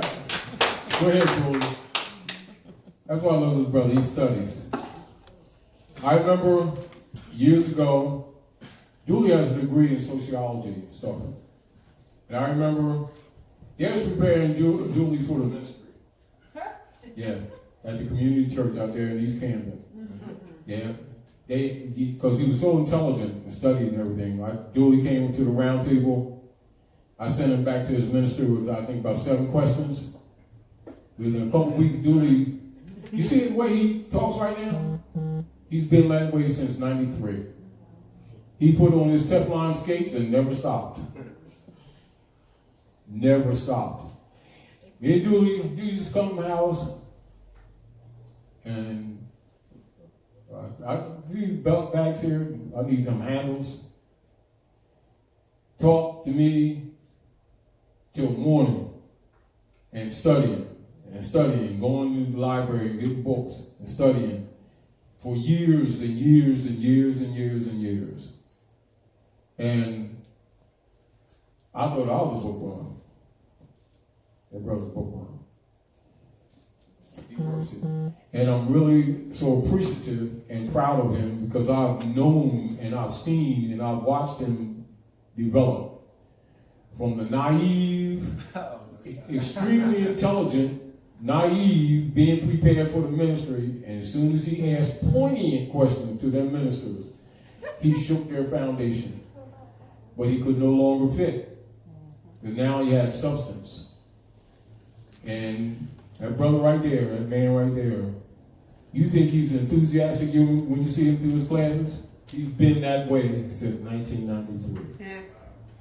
That's right. And Julie said, because I prepared these lessons for my children, he said, you need to share that with the public.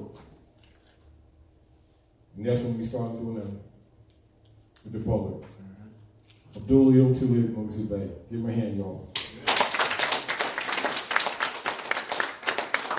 And like I said to you before, and I say it to you now, you know, you all see his literature there, and he got about 4 books coming out this year. Yes, I do. Do you know how much of that is a reward for me? To see him come from the naive, then getting ready to have him help with the mind control of our people. Yeah. And he's taught children, thousands of children in school, thousands of people around the country. He's been and made contacts with Masonic orders all around the country and woke them up. They thought they had degrees till he walked in. Oh yeah, I'm serious. I'm talking about people who are masters and potentates of lodges, and Julie walked in there and smashed their degrees by telling them what they got and then took them higher. Again, give Julie a hand.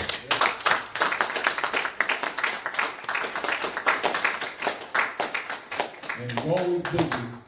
And of course, I'm busy, but I'm always going to take the time to acknowledge him because I appreciate him because he didn't sell out.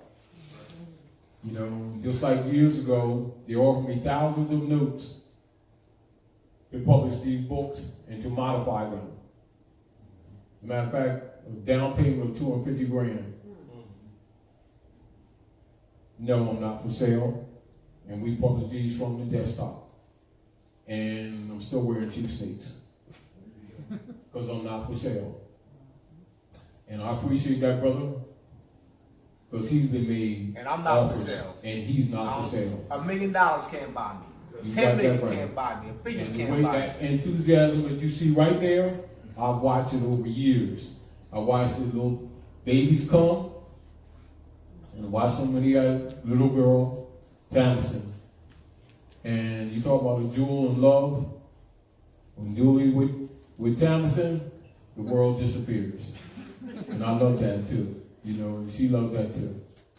And that's my personal, that's, you know, I can't express the reward of watching him and watching that, and it never died. As a matter of fact, you know, people be telling me, hey, man, how come you don't ever get tired?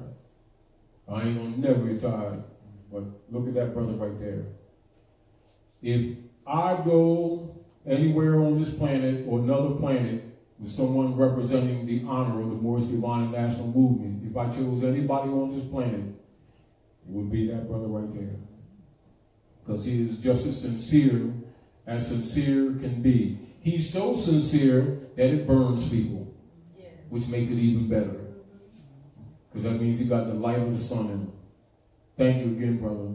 I'm thanking you. Keep up the good work. If I stop today, I don't even have to worry about it. And Julie got this. Any other questions? Anyway, we want to thank you all for coming out to the House of Reawakening Minds. Especially in this weather. Yeah, especially in this weather. I mean, like it's like wild out there, but you all came out.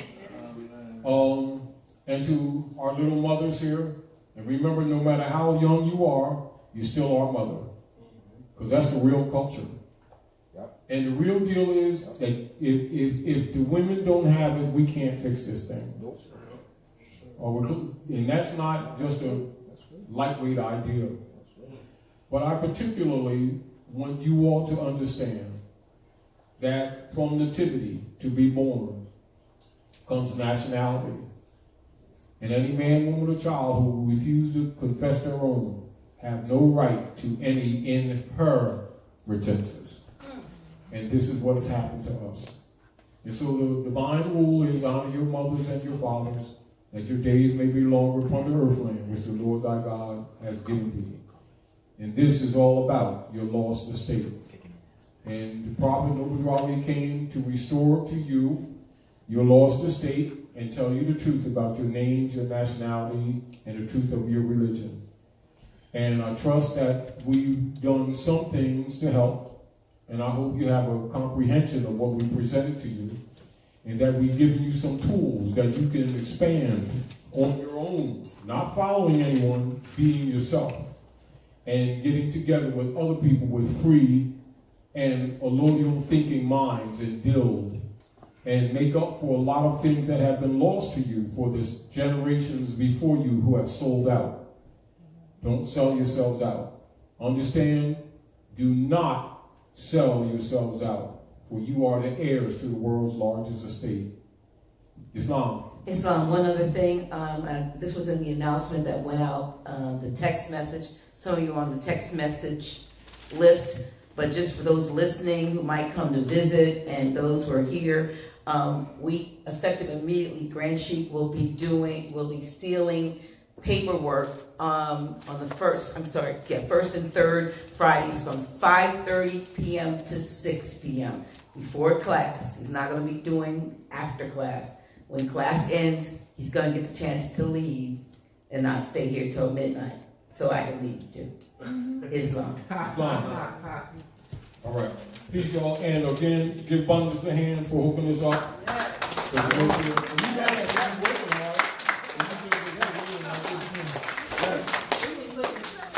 She be making sure we together. Because she She already know they poisoning us. So she be tired and she be working hard, but she comes out to make sure that we got good food. And just like man eats not by bread alone, man don't just nourish his body with wisdom either. So we need some good food. Thank you for that abundance. Give her a hand too.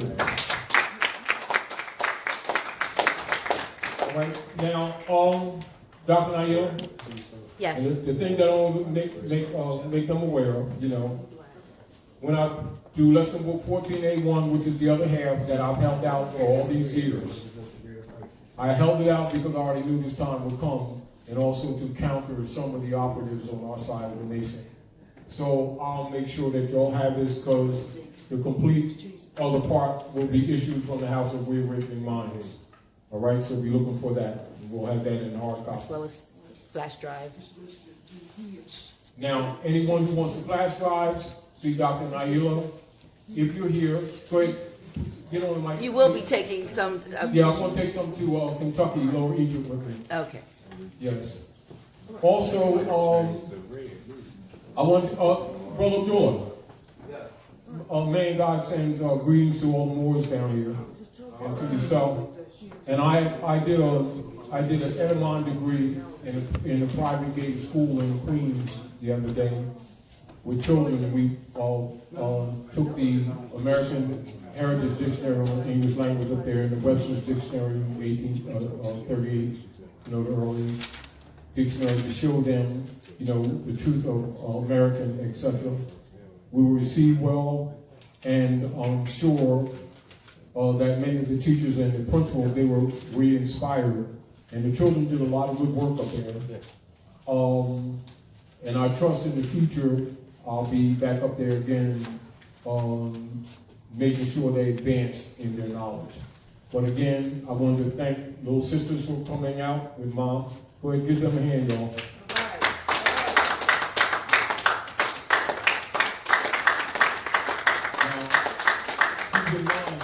Because you're going to have to teach your friends, you know, because they pretty much think they got it going on. But as you all can tell, we don't have to convince you that it's clear that our people have been miseducated, you know. But we don't want you to believe it. We want you to know it, and we don't want you to follow anyone. We want you to be liberated. Make that very clear.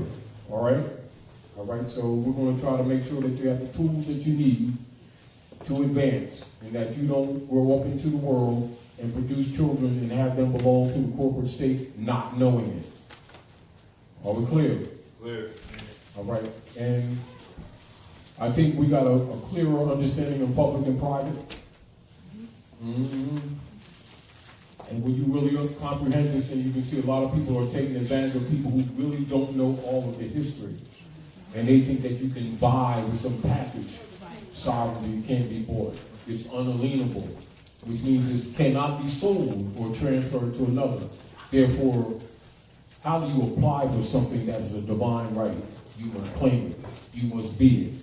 Like the Prophet Ali says, be yourself, Lord. Stop trying to be somebody else. Islam and peace. Thank you, Tam, for the great work that you're doing in the background and the great assistance that you've been doing. Sis has been in the background a lot of times, helping on so many fronts. And I'm going up here, because I want you on the mic. Yeah, come up this way. Come up this way. Because I want them to know what we're talking about. Go ahead, Dr. Nailah. Tell a little bit about the sacrifices the sister's making. She'd be making work in the background. Well, also, she'd be helping Julie, too. This is a brainchild. But you already know how to say, behind every good man is a good woman. And it don't mean that you got to be a maid. It means what women do anyway, because women make things work. And I want to give her a hand for her great work and her great sacrifices in the background. Give her a hand, y'all. Really appreciate the work that Karen is doing. She's helping me a lot. Yes. A lot with what's going on here in the House of Reawakening Minds. And I think we talked about it the other day, and she said, I know my purpose. And she's just what she said. And she said to be in the background and to support. I mean, she's degreed up, but she's humble too. You know, yes. And, you know, people should be given credit for the work. Absolutely, absolutely. And remember this, freedom is everybody's job. So don't think because we share this information and we sacrifice our personal time to try to share information with you that other people lock away from you and get paid to do it too, which is why they don't like us. However, understand that this responsibility belongs to all of us because the birthright belongs to all of us. Are we clear? And I do honestly feel that it is fair for me to say, even with the few documents that we've shown you, that we need not be naive about thinking that people didn't know this information, you know, in politics. Any level of politics. Any level of politics. And logically, any of their black leaders that they send into communities pumping that black thing is to remove you off this platform so they could do these things to you and not be in violation of international law. Are we clear? So remember this. Our prophet Noah said, help me in my great missionary work to bring my people back into the constitutional fold of government, enforcing our Constitution for the United States of America. Have a good night. And I want to also thank my cousin Dre. Dre Stempleman. He's been studying for a minute, and recently we ran into each other when I had to do a lecture at Nichols Bookstore in Brooklyn. And at first, and then when he started telling me about his grandfather, I said, yes, because you're my cousin.